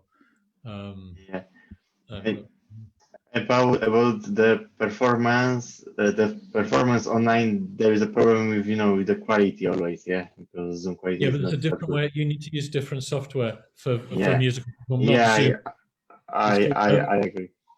You have basically you have to have pre-recorded concerts, pre-recorded high-quality video, 4K, and you stream it via something called OBS, and then you can send it to Facebook and to LinkedIn and Facebook and to Twitch and to YouTube all at the same time, and back to Zoom, so the people on Zoom get to see a much better thing as well. It's but like the Zoom is good for like chatting to the performers, and if we're just talking, the audio quality doesn't matter so much. But if it's real music, then like the music is much worse with Zoom quality. So for talking, Zoom is good. Yeah, exactly. So every software for like meetings and webinars has some advantages and disadvantages, yeah.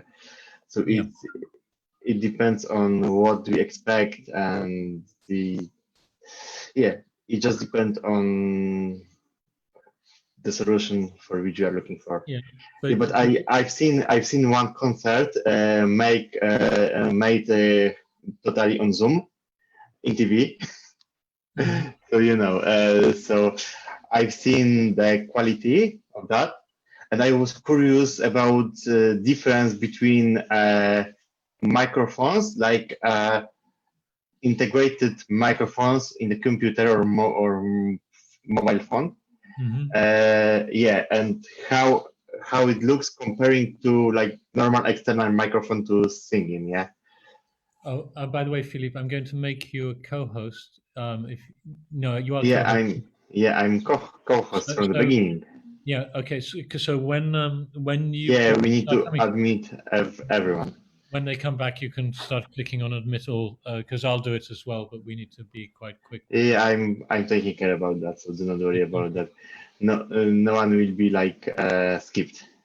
Yeah, but what the guidelines from TED say that for online events is best if you've got like something you want to upload to TED.com. It's best to have a pre-recorded talk, and then it's like a radio show. So you say like you've got the live host, but it's like they're hitting play, and then it plays a little bit of pre-recorded content, which is not streamed through Zoom. It's streamed through services that have higher quality, and so it's a kind of hybrid. Anyway, we will be able to sort this out for sure, but it's not a.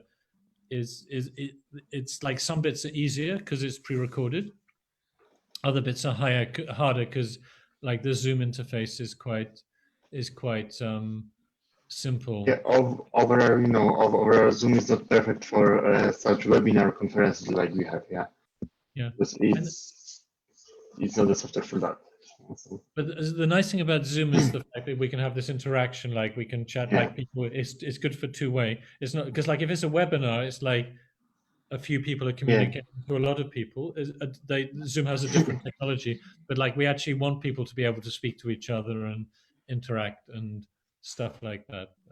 But even on webinars software, you can switch to the discussion mode, and you can provide such discussions. Yeah, I think. So there are a lot of like curious solution around the world. Yep, there are indeed. Okay, So, guys, I have some question about Zoom as we're talking about it. There is some limits. How many people can be in one chat, one stream? It depends how much money you pay them. Like the free Zoom version, I think his capacity limit is 100 people and 40 minutes. 40 minutes, yeah. I'm paying like $50 a month, so that's quite expensive. It's like $600 a year, and that gives me unlimited time and up to 500 people. But there's one that's about $20 a month or $18 a month, and that gives you unlimited time and up to 100 people. So like and we did do some events like there were several hundred people, and you don't want to, so basically the cheapest Pro Zoom is about quite good, and that's up to for most private purposes. I see people coming into the waiting room. It's one person. Yeah, I'm admitting. But good comparison, because Zoom is quite expensive from my side. Yeah, so if you look for something similar but in like a nicer price, that Teams are good. Microsoft Teams. Yeah. I'm paying around I'm paying exact 200 zloty. So this is not sure in dollars, about $50 per year.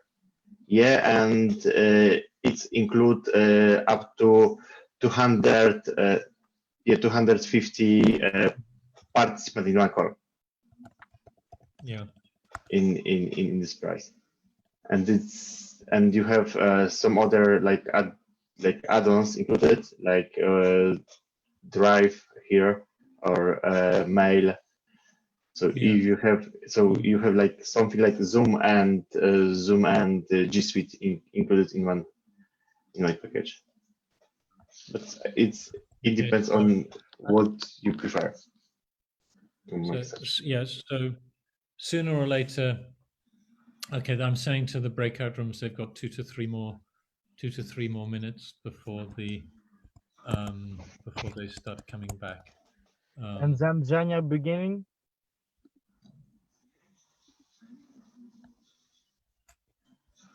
Sorry. And it will be Zhenya's concert, yeah.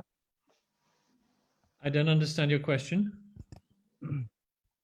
It will be then Zhenya concert, as I No, understand. not yet. We still have one more TED talk and like a group discussion. So he'll still be about another 40 minutes. He's your friend, right? Yeah. Okay, got it. Cool. Once people start coming back, Andre, I will mute you because we need to, with a big group of people, we need to watch the audio. With a small group, it's fine. It was a pleasant time to spend time with you, Andre. Yeah, it was nice. It was nice, and someone.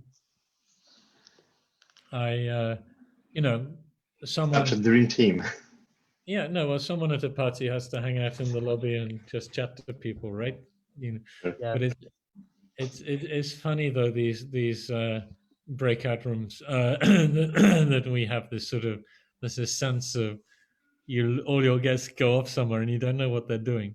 But actually, I noticed the last time the hosts, like the special guests, like the people, like it was different guests last time, like Paweł and John and Eva, they actually came back from their rooms. They really liked the fact that they could talk to people. I see Oh, they're beginning to come. People back. are coming. Yeah. So welcome back. Welcome back. Did you behave yourself in the breakout room?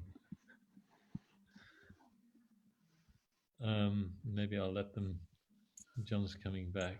Participants. I'm John, not a you're muted. robot. No, I'm not a robot. It keeps asking me, we're am I a letting you in. robot? Jeez. So did you behave yourself in your breakout room, John? I tried. Gordon, what a great picture, man. That's fabulous. Hey, Gordon's actually not responding to voice. I suspect he may have wandered off from his computer. That's okay. What a fascinating guy. He's in Sunnyvale, California. I know. So, Oksana, did people behave in your breakout room? Yeah, you mean in Alina's breakout room? Yeah, it was good. We behaved ourselves. So That's very good to know. We had a guy on our call from Indonesia where it's like midnight or something. It's like really fabulous. Nico, wherever, there he is. There's Nico. Yeah.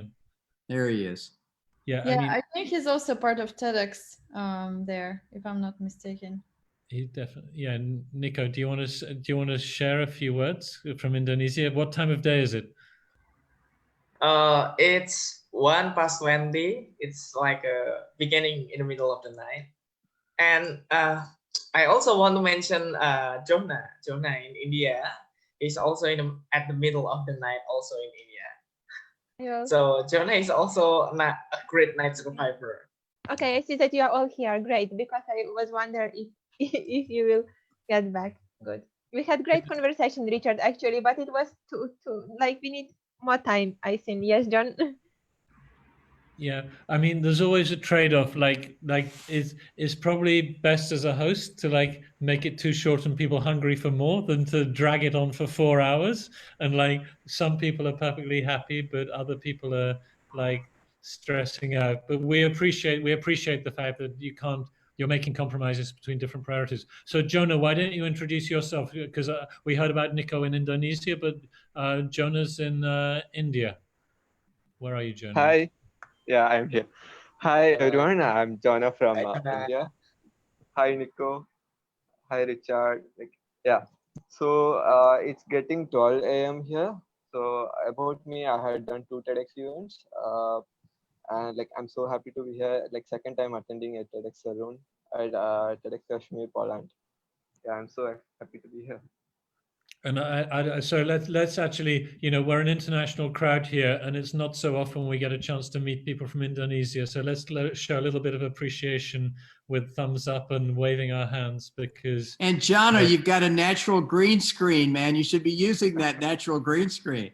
Unfortunately, I'm using in my mobile. I can't do Oh, okay. I got you. Yeah. And we have a group here in Poland. I found it called the TED and TEDx Fans in Poland group on Facebook, which has over 2,000 members. And I suggested to Jonah a few days ago he should set up the TED and TEDx Fans in India group, which he's already done. Right now it's got 19 members. But if you think that the population of India is over 1 billion people, and in Poland we only have 40 million people, then in principle, his group can have 40,000 members, no problem. So I'm looking forward to when the TED and TEDx Fans in India. In fact, Jonah, why don't you post a link to your Facebook group in the chat channel and invite people to join? Maybe there are a few people here who are interested in India who'd like to join your TED Fans India group. Yeah, sure. I will post it now. Right now, I will do it, and all are welcome to join that group. Great. I see Paweł Tkaczyk's coming back, so I suspect that means the next room is beginning to close. Welcome back, Paweł. Did people behave themselves in your breakout room? I'm just asking. We're Paweł, back. I think you may. Excuse me, I didn't hear you, Richard. Can you repeat? I just said, did people behave themselves in your breakout room? Yeah, because we were talking about morals, so they were behaving. No, it was a great discussion, and I wish it lasted, because Viola said we have to go back. So I think my people are already here. We were discussing that just now. it's a challenge because on the one hand, when people are doing something they enjoy, they want it to go on longer. On the other hand, I know that if you organize events that last for 4 hours, people have other objections. So it's a kind of, but in a way, it's a quit when you're winning exercise. That if you end an event where people wished it was longer, that's probably better than ending an event after 5 hours, and I'm left with the sad, lonely people who don't have any friends. Yeah, in gamification, it's called the problem you wished you had. Yes, exactly. Or you call it the artificial time constraint. Like if you I see more people are coming back. So who was your host? Was Viola hosting your room? Yeah, Viola was hosting, and she was a great host. So we just have Melinda's room, and maybe Melinda's room is going to be late back. Who knows? But Viola is not here either, right? I cannot see her. Maybe on the second screen, or probably what's going on is she's explaining to people what to do how to get back. Because she gave us links, but there was a CAPTCHA, and we had to prove that we were not robots. So that Viola's might be back. difficult. Yeah, well, you don't. I mean, I think we could. In the TEDx community, we can compete on who's the most robotic. But yeah, people from my room are showing up. So oh yeah, Viola is here. Is here as well. Yeah. I mean, Viola's board is here, but Viola, yeah, she's here. Okay, well, that's good. So welcome back, and so far, I'm getting the sense from the reactions that people have enjoyed their times in the breakout rooms. But on the other hand, the social pressure to say that it was fun is quite high. That if you came back and said my room was really horrible, then you'd have 20 people disliking you immediately. Which is, John Scherer looks as if he's paying attention. What are you doing, John? Are you typing an email or are you paying attention? I'm telling Nico, he wrote me a note. I'm trying to respond. And I'm also trying to figure out what's the most graceful way to say that I'm going to play I'm 80 card. I'm exhausted, man. And I've got stuff in the oven that's going to come out in about 2 minutes. I had it in my calendar. I was going to go till 8:30 and I thought I had it timed out probably. So I'm going to have to bag off, Richard, and just say it's been fabulous to be with you. Thank you for the invitation. And thanks everybody. And Pavel, we have lots to talk about, man. Yeah, well, we're going to email everyone. Feel free to hit me up anytime. Just, write me an email and I'll be glad to talk to you. Yeah. All right. Well, there you go. You see, well, thank you so much for joining us. I see Sunnydale is back. Gordon's back. Gordon, do you just want to say a greeting? Because we've had a TEDxer from Indonesia and we had a TEDxer from India, but you're a TEDxer from California. Did you want to just say hi to everyone? Hi, everyone. Happy to be here at this TEDxKazimierZsalon. It's been a lot of fun. What I did was I stayed on this Zoom on my phone and just muted everything. And then I signed into the other Zoom on my computer and enjoyed the time there with Paul and then shut that down and I'm back here now. Very good. Happy to meet all of you. And although I was explaining to Gordon, we're probably going to delay the date. Gordon's involved in a TEDxKazimierz project to help do a kind of musical event. And due to some slippages in the timeline, it won't probably be at the end of June, but Gordon's helping to not just put performers from past years of TEDxKazimierz on the stage, but we're looking for performers from other TEDx's from around the world. So there's going to be a really amazing musical event, and there's a special technology to use to get much higher quality audio.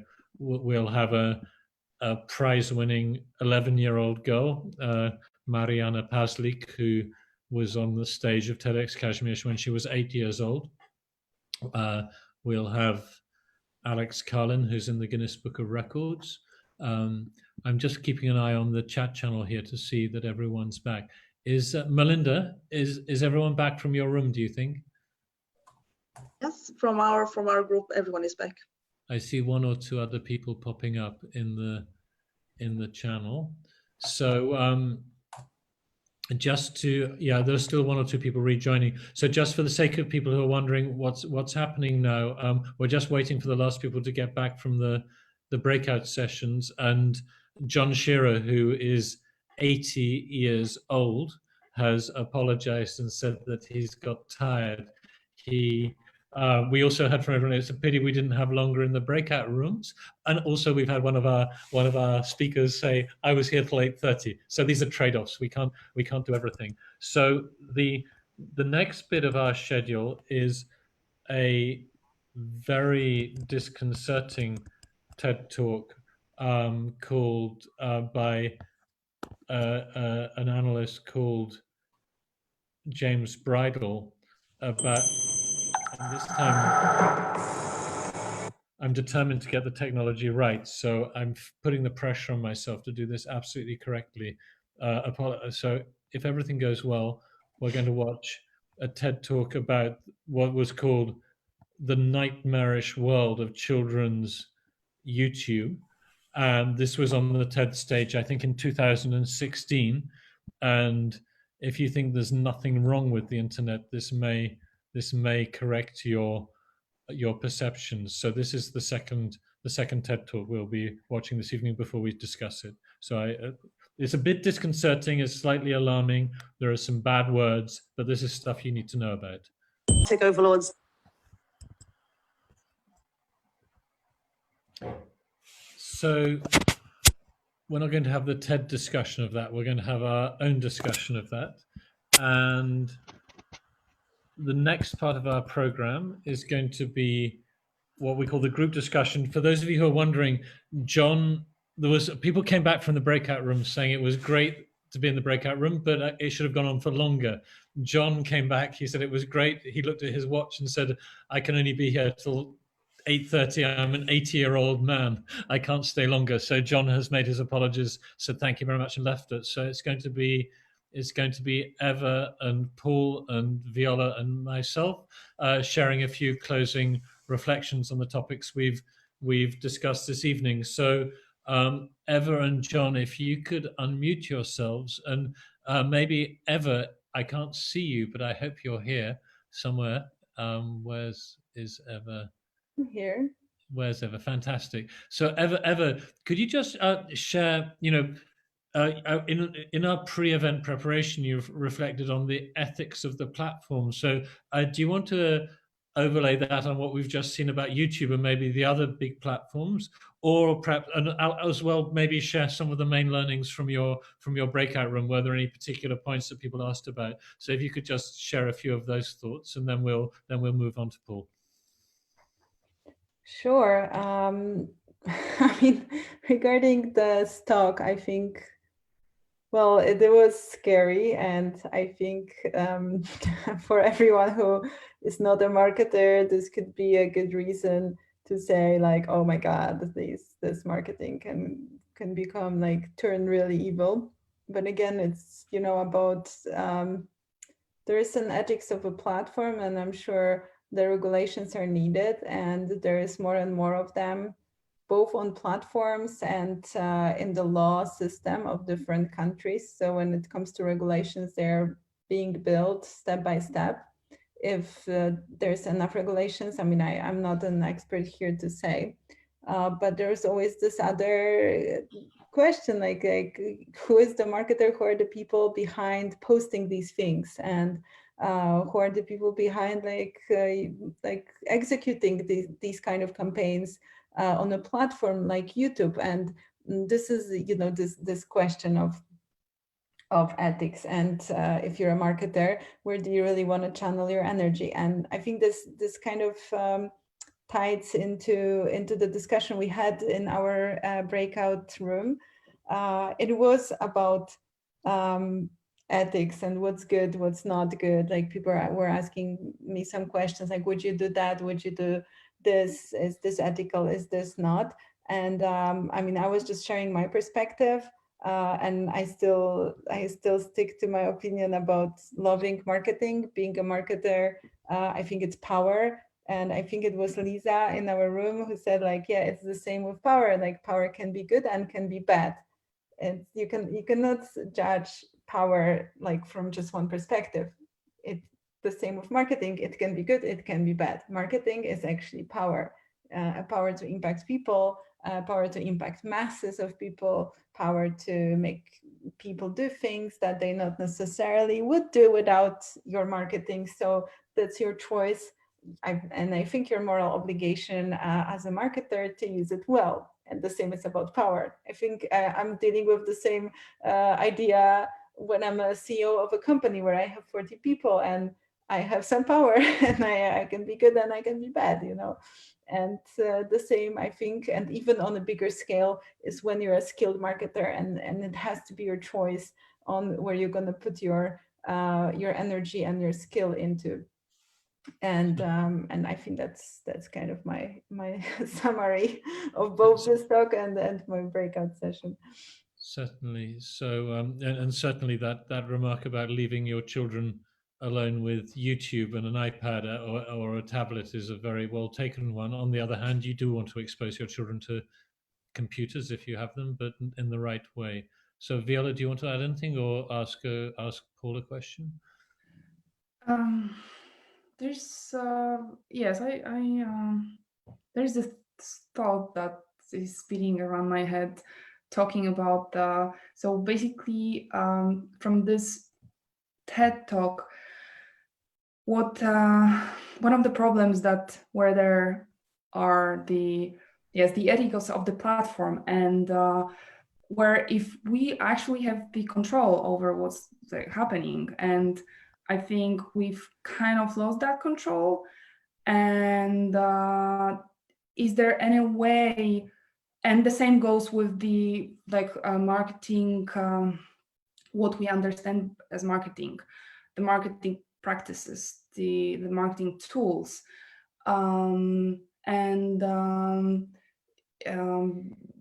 We had this interesting discussion in our breakout room with Paul and other people. And also one of the questions that was raised was if it's actually a way to work out any shared code of conduct in terms of like marketing. Is there anything like that existing already? Is it even possible to work it out? And like in this video, the guy, he asked the same question, like what would be great to do here is to actually understanding or working out some common ground, like that we are at the same page of what's happening. And I think this is the sometimes the main problem is obviously, you know, this is a very wide area. Marketing is a wide area. The ethics problem is a wide area. So my question is, if there is any way to actually create this code of conduct for marketing practices.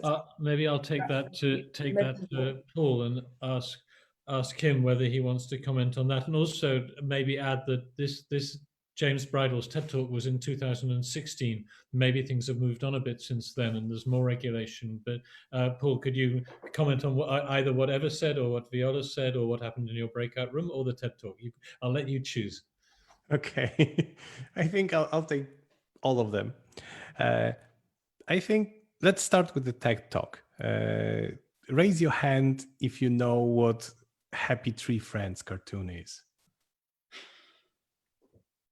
Do you think it should be censored? That's a second question. No. I like the ability. I like the fact that I am able to find Happy Tree Friends on the internet because I actually like him. I like this cartoon.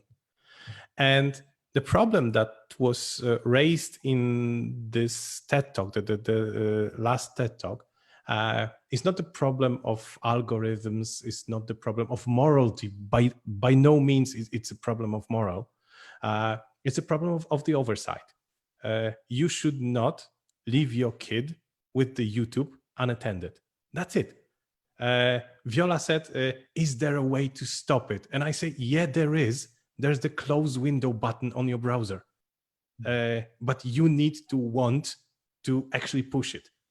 And the whole discussion about is marketing ethical, moral, or whatever, boils down to actually one thing. Do we as a people actually know what's good for us? because my proposition is that we don't. And we sometimes have to fool ourselves. We sometimes have to, I don't know, deceive ourselves for our own benefit. So it's not the question of morals or ethics. It's the question of how much time should you spend with your kid? It's not the YouTube that is inherently bad. There are those bad things on YouTube, but there are also great things on YouTube as well. And I would like to be able to find both sides if I want to. No censorship is good. And okay, if there is a common ground that we all agree that there are some things that should be definitely removed from the YouTube and all of humanity agrees, yeah, let's remove it. But what happened in our breakout room was that Alex asked this question: how do we regulate? And my answer was that the best way to regulate is to self-regulate. Because if we have some people regulate this for us, then there's this great question: how do we decide what is good and what is bad? The only solution that I see is that we all decide what is good, what is bad, and this is the common ground that we have, that something should be definitely pulled from the YouTube. But all the middle ground, all the gray areas, this is the question of oversight. This is the question of spending time with your child and explaining to your child that the child should not click the first link, that the child should not accept the first link, that they should learn how to tell the difference between fake news and the real news. So this is on us. That's my perspective. This is not on ethics. This is not some outer perspective, but this is on us, on each and every one of us, that we are to teach our children how to discern the good from the bad and how to make the right decision. So I'm going to ask Ewa to comment on that, because as I'm sure many of you are aware, I think Facebook now has 2.3 billion monthly active users. It's definitely the largest communication channel on the planet. There's no TV channel, there's no newspaper that comes close. And in the old days, media companies were quite recognized as being powerful and closely regulated, and if there was a revolution, the revolutionaries always wanted to take over the TV channel and the newspaper to get access to controlling things. And so, Ewa, my question for you is, do you feel that it's good enough just to do, as I understood Paul saying, to self-regulate, or do we need to have some kind of recognition that, you know, skilled marketers like yourself, like Paul, and I'm sure there are many others, maybe not as skilled as you both, but highly skilled marketers are out there. They can reach thousands or millions of children through these channels. Is it enough to just rely on self-regulation and parents being good parents, or do you see the power of the technologies you've got as being so strong? They're like guns, you know, guns are dangerous, so they have to be regulated. I mean, there should be some regulations, but again, this is where I don't have a strong opinion where this edge of a regulation should be.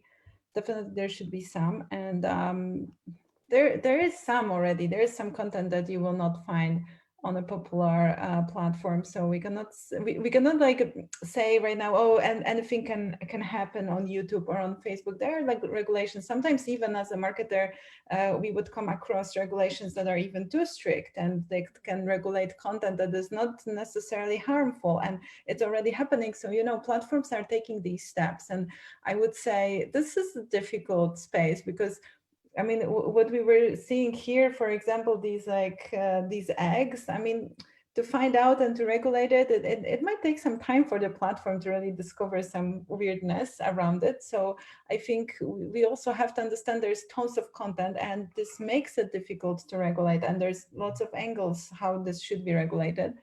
I agree with Paul, but that, I also appreciate my freedom, and I want to have freedom to watch what I want. So if we want some freedom, we also have to agree to the fact that not everything will be fully regulated, because and this border is probably something that is constantly being created, by regulations, by EU, by countries, and this is like a difficult thing. But I think what's interesting here is this, can we find this common moral conduct for marketers, for example?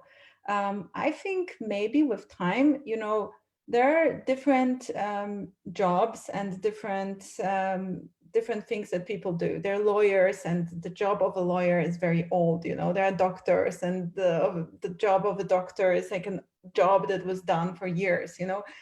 But there's not, the job of an online marketer is something that was created within the last, I don't know, what, 15, 20 years, maybe 25 years. I don't even know how, what time to put on it. It's a pretty new job. It's difficult to regulate a job that is so new. And still right now, it's even hard to say what kind of marketer you are. It's hard to judge between marketers, to pick who's a good marketer, who's a bad marketer, to pick who's an ethical marketer and who's not. This is another level.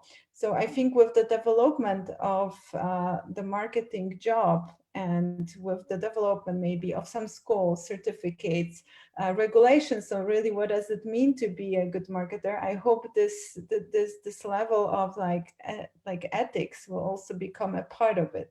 But this field is so new that we also should not have so much expectations towards it, that, right now all the marketers in the world are going to come and say here's our moral conduct and we're going to stick to it. It's a little bit unrealistic, and I don't think you could expect it from the job that is so new, but I think it should be some goal that we should head into. And I think people who are good marketers should be educating other marketers, what to do, how to develop themselves, what are the ethical things, how you can do marketing in a way that is still ethical and effective at the same time. So I think maybe that's an opportunity. That's how I see the opportunity. Yeah, and of course, it's hard to find a moral code that we all follow. And I think that opening talk that Viola, by the way, I got a message from Viola that her internet broke, and so she's a bit stressed, and she used some words that not everyone would find ethical when she messaged me about her internet going down. But the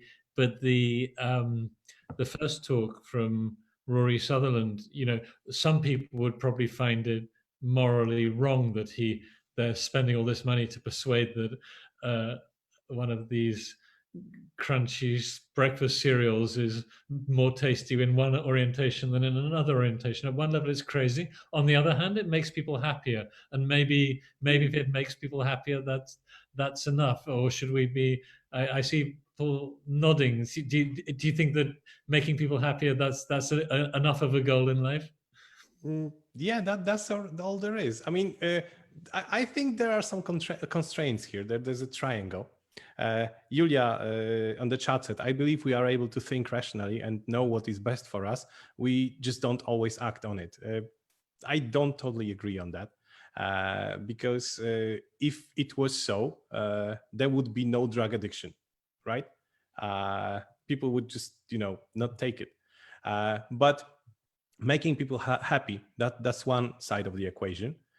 Responsibility. This is a thought that I had when Ewa was talking, that she was talking about freedom. And I say, with freedom comes responsibility. So we can have freedom if we are responsible, but if we are not, the freedom should be taken away from us. And we know deep in our heart that being responsible is hard, actually. It takes effort, right?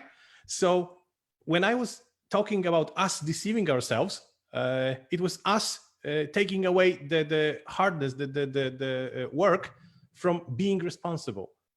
So don't make me think. This is the pledge of the UX designers or something like this.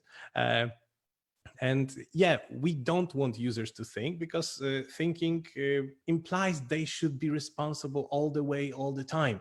But we don't want to be. So yeah, we want our freedom when we are responsible. Oh, Viola, your internet is back. And we don't want to be responsible all the time. So we want our freedom to be taken away from us. And we want, when we are talking about these regulations and so on, so we say, okay, do it when I want to, but when I want to be responsible, just don't censor anything, give me everything. That's very, thank you. I misunderstood what you have said before then. Now it makes sense. And I think with the drug addicts, actually, it's not their rational minds, like they know they're addicted. It's the biology that makes them addicted. So it's not really their choice. It's just their brains. It's the biology of it. Yeah, So, but they were not addicted before they took their first dose, were they? yeah, but it was their decision to make. So? I don't know. Maybe they wanted to be happy. Like, I don't know. Like, I don't take drugs, but maybe I will ask someone to tell me what this stuff is. Happiness and responsibility. So 2 sides of the scale, right? Yeah. I think to wrap up this this part of our event, I'll ask Ewa and Paul and Viola and Paul just to give closing reflections on this fundamental question, like, can online marketing be ethical, but also what they learned this evening. If there was one new thought that they'd like people who've joined us this evening to take away with them, to focus on something new, either you learned or you learned from other people, or do you think people who come to this meeting ought to remember as they move on? I think I'll go to Ewa first, because she opened, and I think it'd be good to hear a little bit from Ewa now. I think it was really good to hear out a little bit of skepticism, you know, for me. That was, I think, my good take from it. I'm happy that a lot of people who joined this event who are not really marketers. In my breakout room, there was just one marketer. And I think this is really cool that there's people interested in this field and that are coming to have this discussion, because, you know, very often in my experience, I just see people who are immediately saying, oh, marketing is all evil, and they're just not willing to even take a stab at discussing it, or they are just like marketers who just think, oh, it's marketing, it's awesome, you know, it's cool. So I think to have this discussion and to have it with people who are both from marketing and non-marketing background, it's very interesting, very eye-opening, you know, very useful and very good, because, you know, marketing is part of our lives. It's gonna stay so. So I think it's good we're talking about it, and we're finding some common understanding. And it was also interesting for me to hear out people's expectations towards marketing. Yeah, like whatever I said, it was good to get feedback that, oh, it's actually cool that, for example, as a marketer, I want to pick the products that I will market, and I will not go and market whatever people ask me to, because, you know, if that's my job, I should do it. So I think that's just my random thoughts around the value that I'm taking out from here. And thank you everyone, you know, who participated. Thank you for your questions, for the cool discussions. Thanks to Paul, to Richard, to Violetta, and to everyone else from the TED team. It was awesome.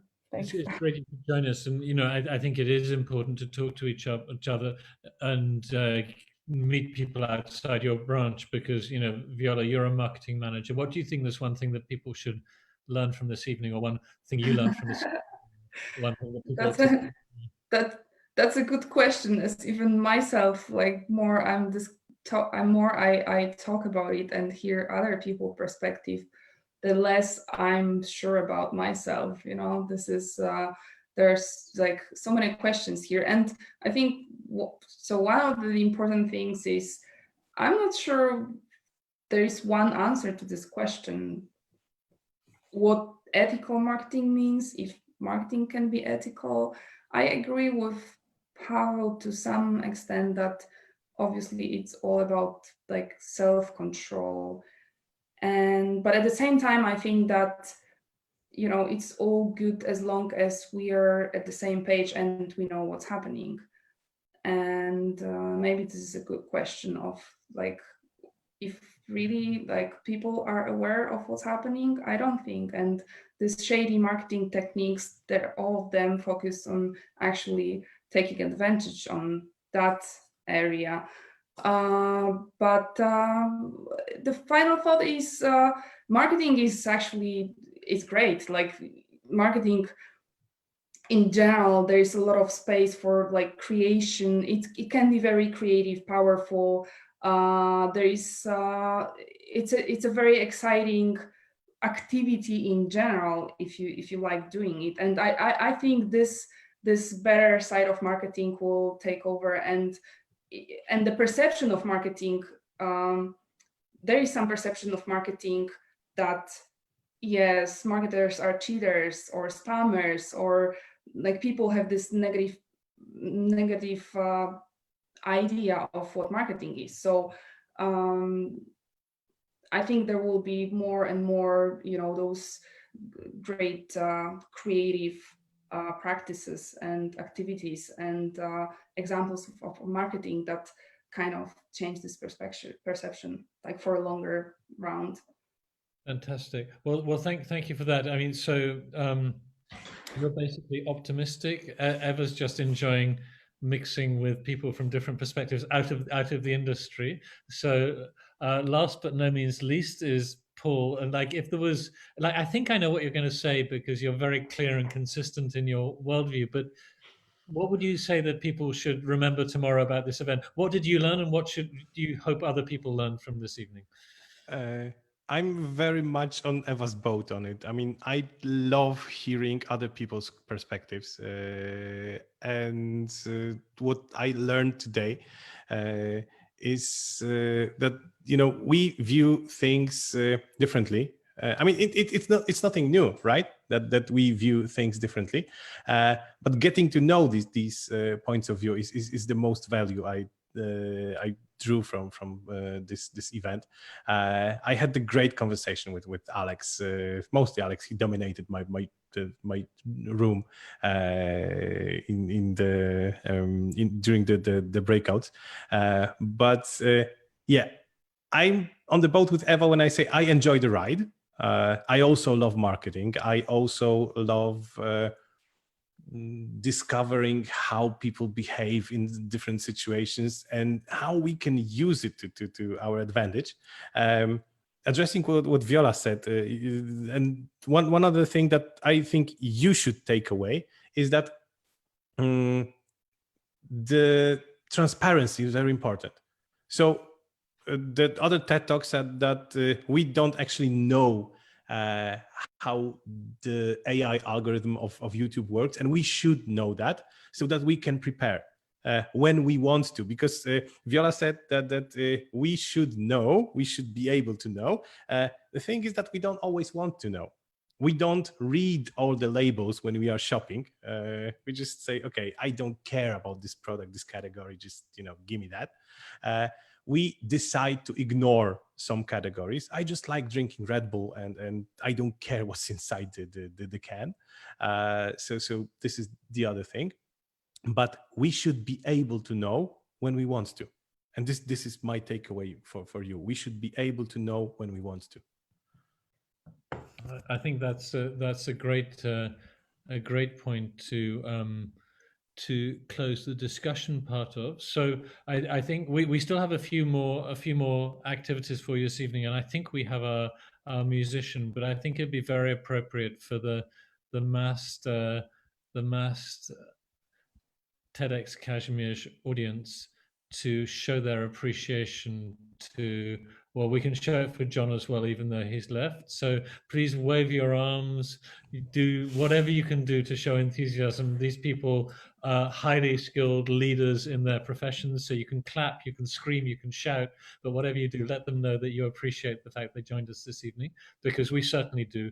And that brings me on to a couple more bits of housekeeping, really, about future activities. That In the pipeline, we have a TED Circle on the 10th of June. You'll notice this isn't classic TED Talks, that TED has been very flexible during the lockdown. They've said if it's online events, you can do experiments, do different things. So we didn't ask Ewa, Paul, and John to prepare TEDx talks for this event, although they're all well capable of doing that. We thought we could bring together people to have more of a debate. TED Circles are a kind of even a small group debate. So we're doing one of those with some students in Tel Aviv in Israel on the 10th of June. We're planning to do a musical event with high quality audio and video.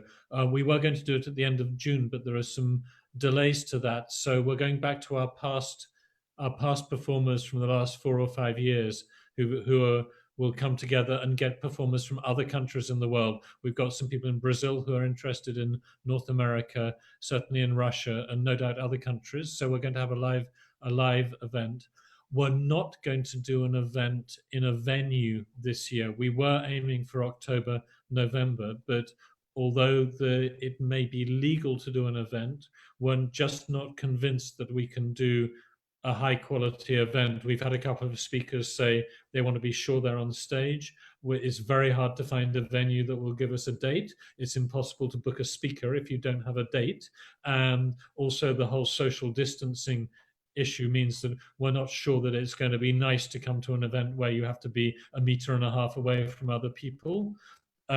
Financially, the kind of people who sponsor us in deep financial trouble. So that's another issue. So from the point of view of speakers, from the point of view of audience experience, from the point of view of venue, and financially, we're not sure we can do a high quality physical venue event this year, although we are aiming to do an online event with proper TEDx talks that are prepared, which brings us on to our next point. We're still on the lookout for great talks and ideas and speakers for our event. I'll post a link to our nominate an idea.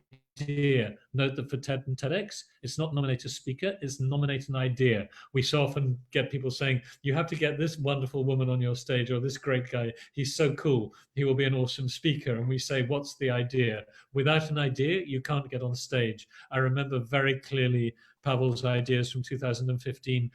But the first step is to have an idea. So we're on the lookout for great ideas.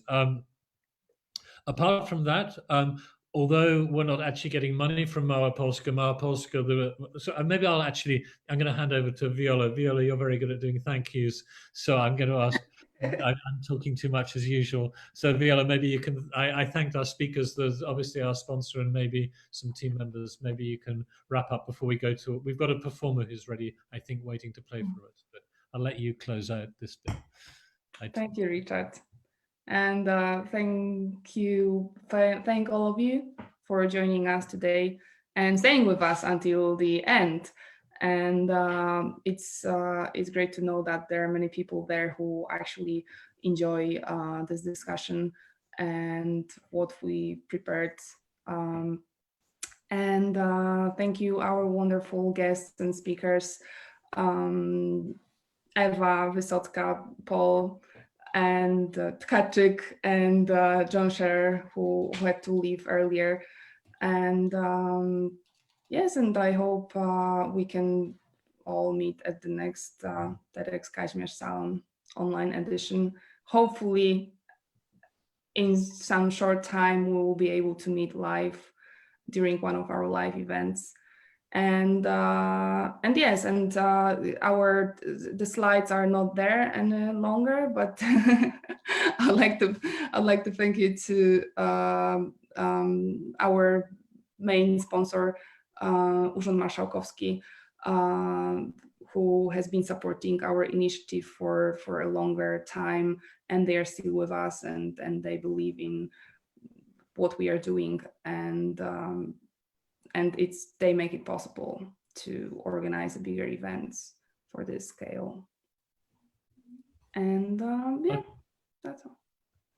And thank you, Viola, last but not least, and the TEDxKazimierz team members who've been helping organize this event. Everyone works for free at TEDxKazimierz and all other TEDx's, so your contribution to sharing ideas is welcome. Now, a couple of hours ago, Xenia was introduced to me. Xenia, can you say something? Yes, of course. Hi, guys. My name is Zhenya, and today I am responsible for the after party. So maybe I'm start to introduce myself. Yeah, because I'm here like a student. I'm from Ukraine, and I'm studying in the Krakow on the finance audit. But I'm also play on saxophone. It's like my passion for my soul. And today I will play some songs for you, like for your souls, just to get some fun and listen some good music. But I'm a little bit nervous because never played like in the live on the Zoom or something, so I don't know how it will sounds like, but we'll see. We'll see. So Xenia, that's great. What we're going to do is we're going to have like a breakout room for 3 minutes. Then you're going to play, okay? And then we'll talk to you. So I just wanted to let people know we've got a live musician coming. But first thing is we'll have like a 3 or 4 minute breakout room, and then we'll have you playing, okay? Okay, no problem. It's even better because I will prepare some. Gives you time to set exactly. Gives you time to set up. So I'm going to ask everyone to get ready to meet someone new and talk to that person about what the most important idea you learned this evening was, and we'll be back here in approximately 3 or 4 minutes, and we'll be listening to our jazz saxophonist. So I hope the breakout rooms are going to work beautifully this time. And off you go. Let's see. Recreate 10 rooms. Go.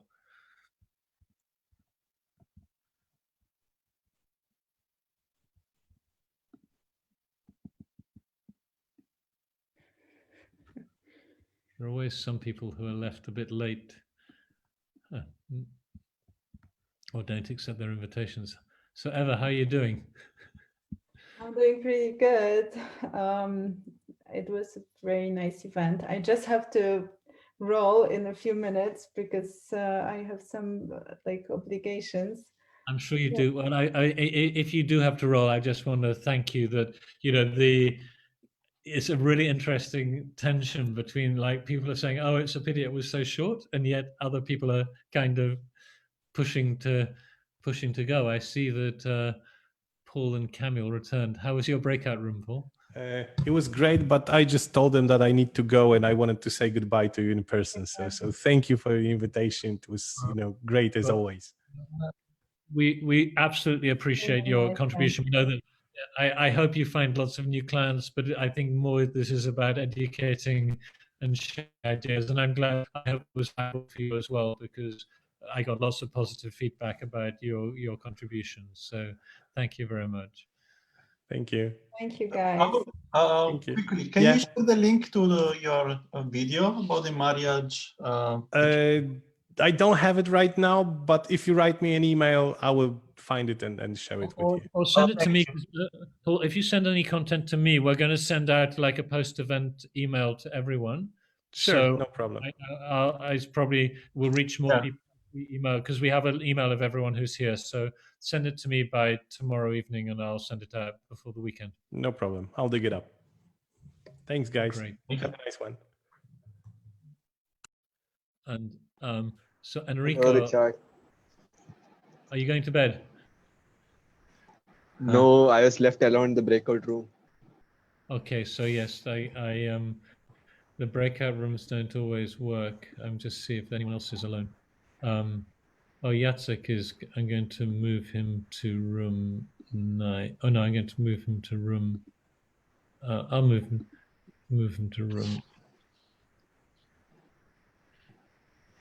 Can I move Jacek? Move to room 9. I'll give him someone nice. I'll give him 7. Just Seeing if anyone's alone. No, everyone's got someone.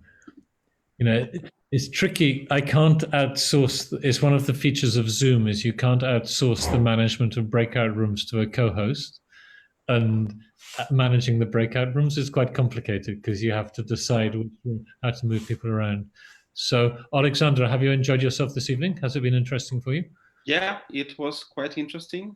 I would rather enjoy more talks with the speakers. Was not enough time, and would be able to share some controversial thoughts on the marketing. Perceive myself as an unmarketable person. Would be quite interested to see how they would respond. But yeah, in general, as usual, well organized, great speakers, great to take part. Yeah, there's always tricky. Like in a way, I feel if you have an event and people wanted more, it's better than like people wanting less. But it's kind of tricky to get it right. What about you, Enrico? How was it for you? Yeah, interesting. It was kind of scaring, the video about the kids, about what can happen if you leave a kid alone on the computer. It made me feel like to spread the news about to people, to friends that are kids, like be careful. You should certainly be careful. I mean, I think the internet is like a city. Like a city has a good area and a bad area. Yeah. And if you don't realize about the bad area, then you're just being. It's like not knowing about the bad area of your city. It's kind of ignorant. You have to educate yourself, and you know, there's so much content there. And you know, I think for many of these professional marketers like Paul and Eva, they spend their time with business people who are focused on making money, and it's like the ethical dimension is actually a very interesting area because they have a lot of power, and with great power. DC, we've got two Gordons here. It's very nice. DC, not just one Gordon, but two Gordons. You know. Gordon, will you have time after this meeting ends to have a chat about? Yes, you will. Okay, you're doing the thumbs up. Good, because it's Gordon's on a 9-hour time difference, so I guess it's around 12:30, right? Yeah. So we have. It's quite nice. So Enrico, I guess are you from Italy? Yes. Yeah. So we have Italy. Alexander, are you from Ukraine? I'm in Poland now, but yeah, originally from Ukraine. And Andrei, you're from Poland as well, right? Then maybe Andrei didn't hear. But anyway, I don't know. So we've got India, Poland, Ukraine, Italy, America. Gordon, I guess you're American, is that right? Yeah, he's nodding. Richard, by the way, we got one guy from Pakistan. I saw his name come one named Jem. Yeah, I saw his name come up. I'm going to end the breakout room like another 30 seconds left. Close all room. Hi, Viola, you're back. Hey, yes, I'm back. We're just closing. The breakout rooms are all closing Our room is back, but there was this. I wasn't sure if I thought it should be done automatically, but then the time was was like 0, and we were still there.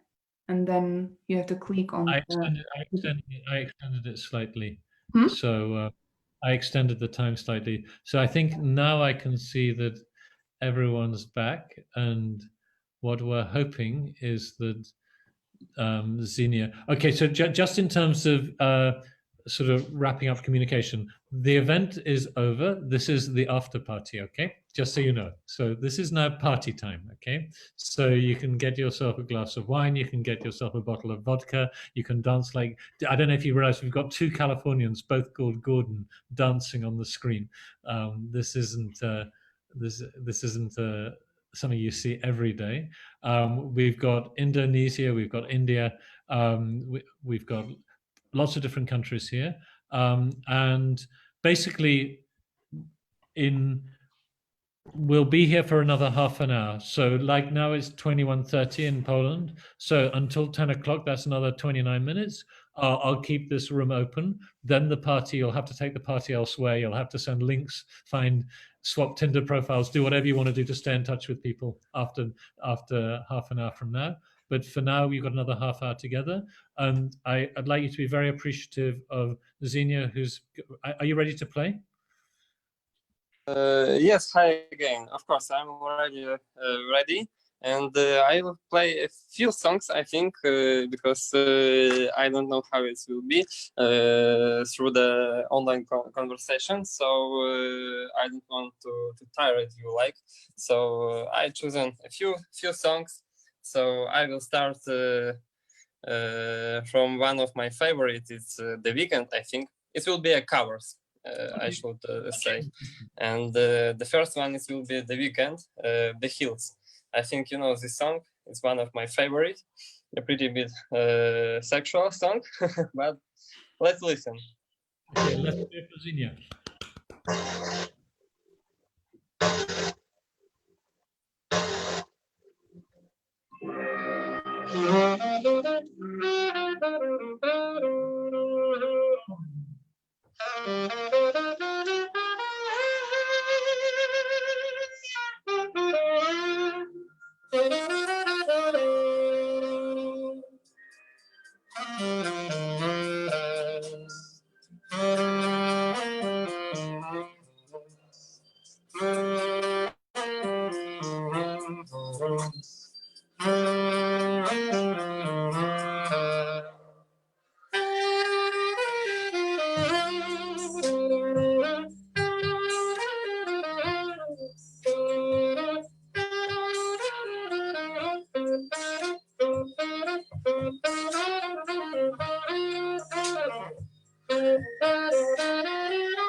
something like this.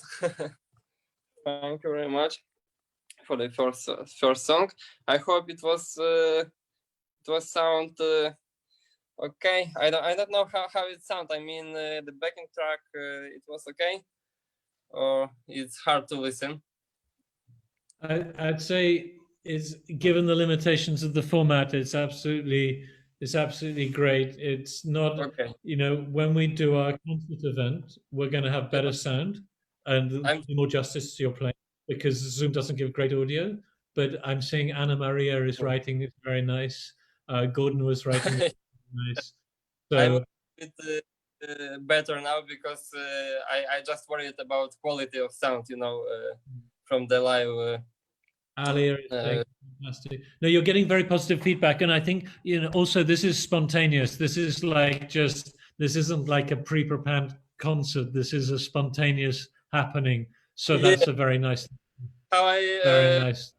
Written to you that I had some technical problems because I play my backing tracks from the phone, so I really don't prepare today, but don't worry about it, just have fun. I play next one song. It's Dance Monkey. I think everybody heard this song too, so just enjoy it. Okay, let's go. 1 second. Okay.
Oh God, I think my neighbors now just so angry.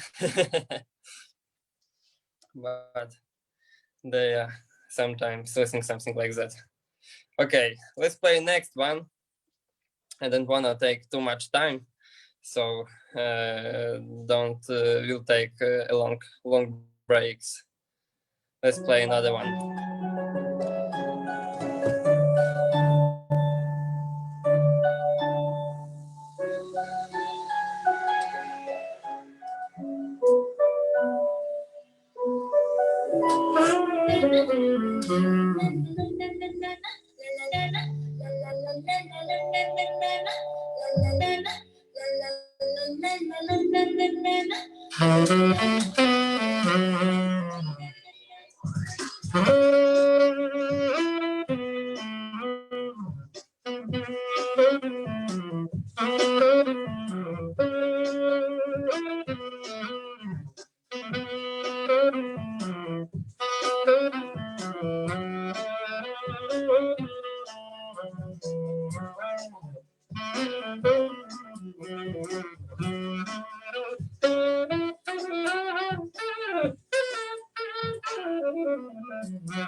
Okay, thank you very much, guys. And we'll see. And you know what? I think that it should be the last one because it's a little bit late, and I just don't wanna to play at home so louded because saxophone is really a loud instrument. So for the last song, I think we want to say goodbye to Jamal in if he's not still here.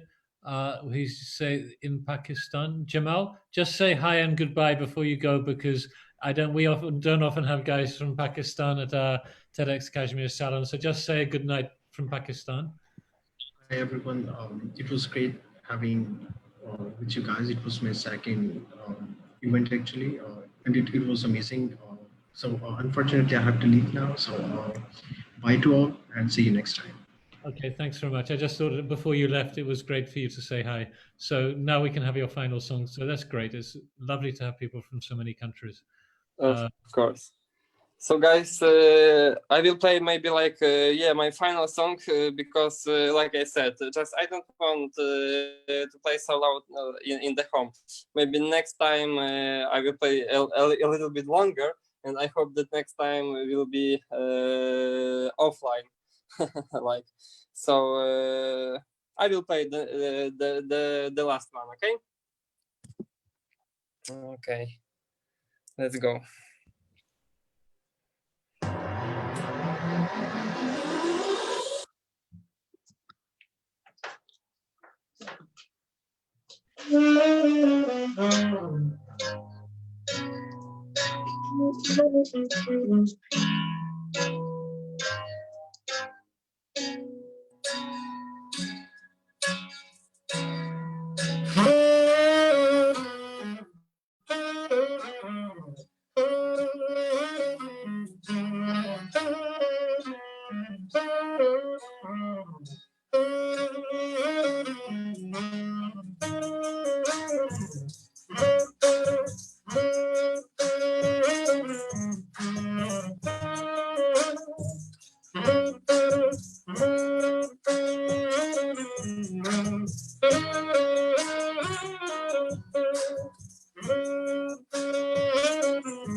Thank you very much.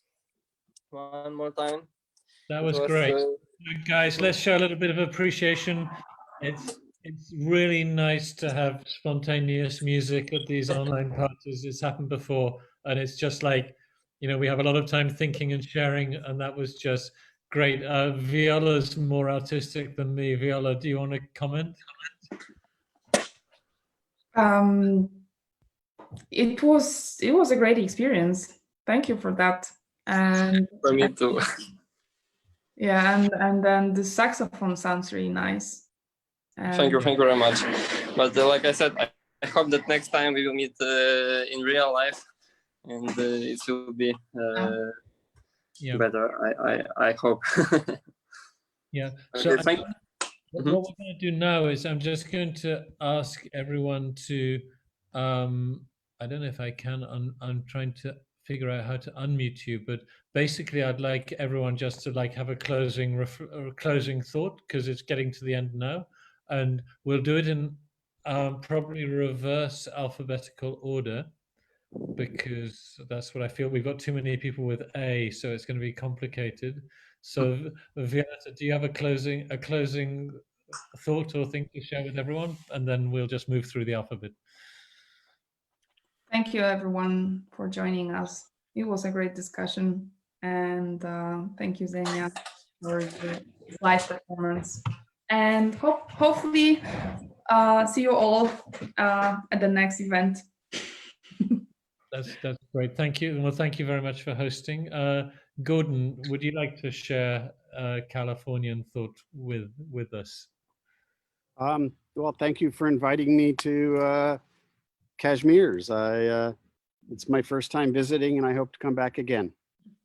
You're very welcome here. And Gordon, right after this is over, I'll give you a call on Facebook or something like that to catch you while we can talk. So, and it's great. And like one of the beautiful things about the TEDx community is this global community. We had people from Hawaii, we had people from India, from Pakistan, from Indonesia, California, and it's really wonderful. Just brought together by the love of ideas. So next up is Francisco. How do you pronounce your name? Francisco. Sorry, you're muted. Try to unmute yourself. Now? Yeah. It's Francisco, but that's a little complicated for British people. So you could just say. I'm Polish.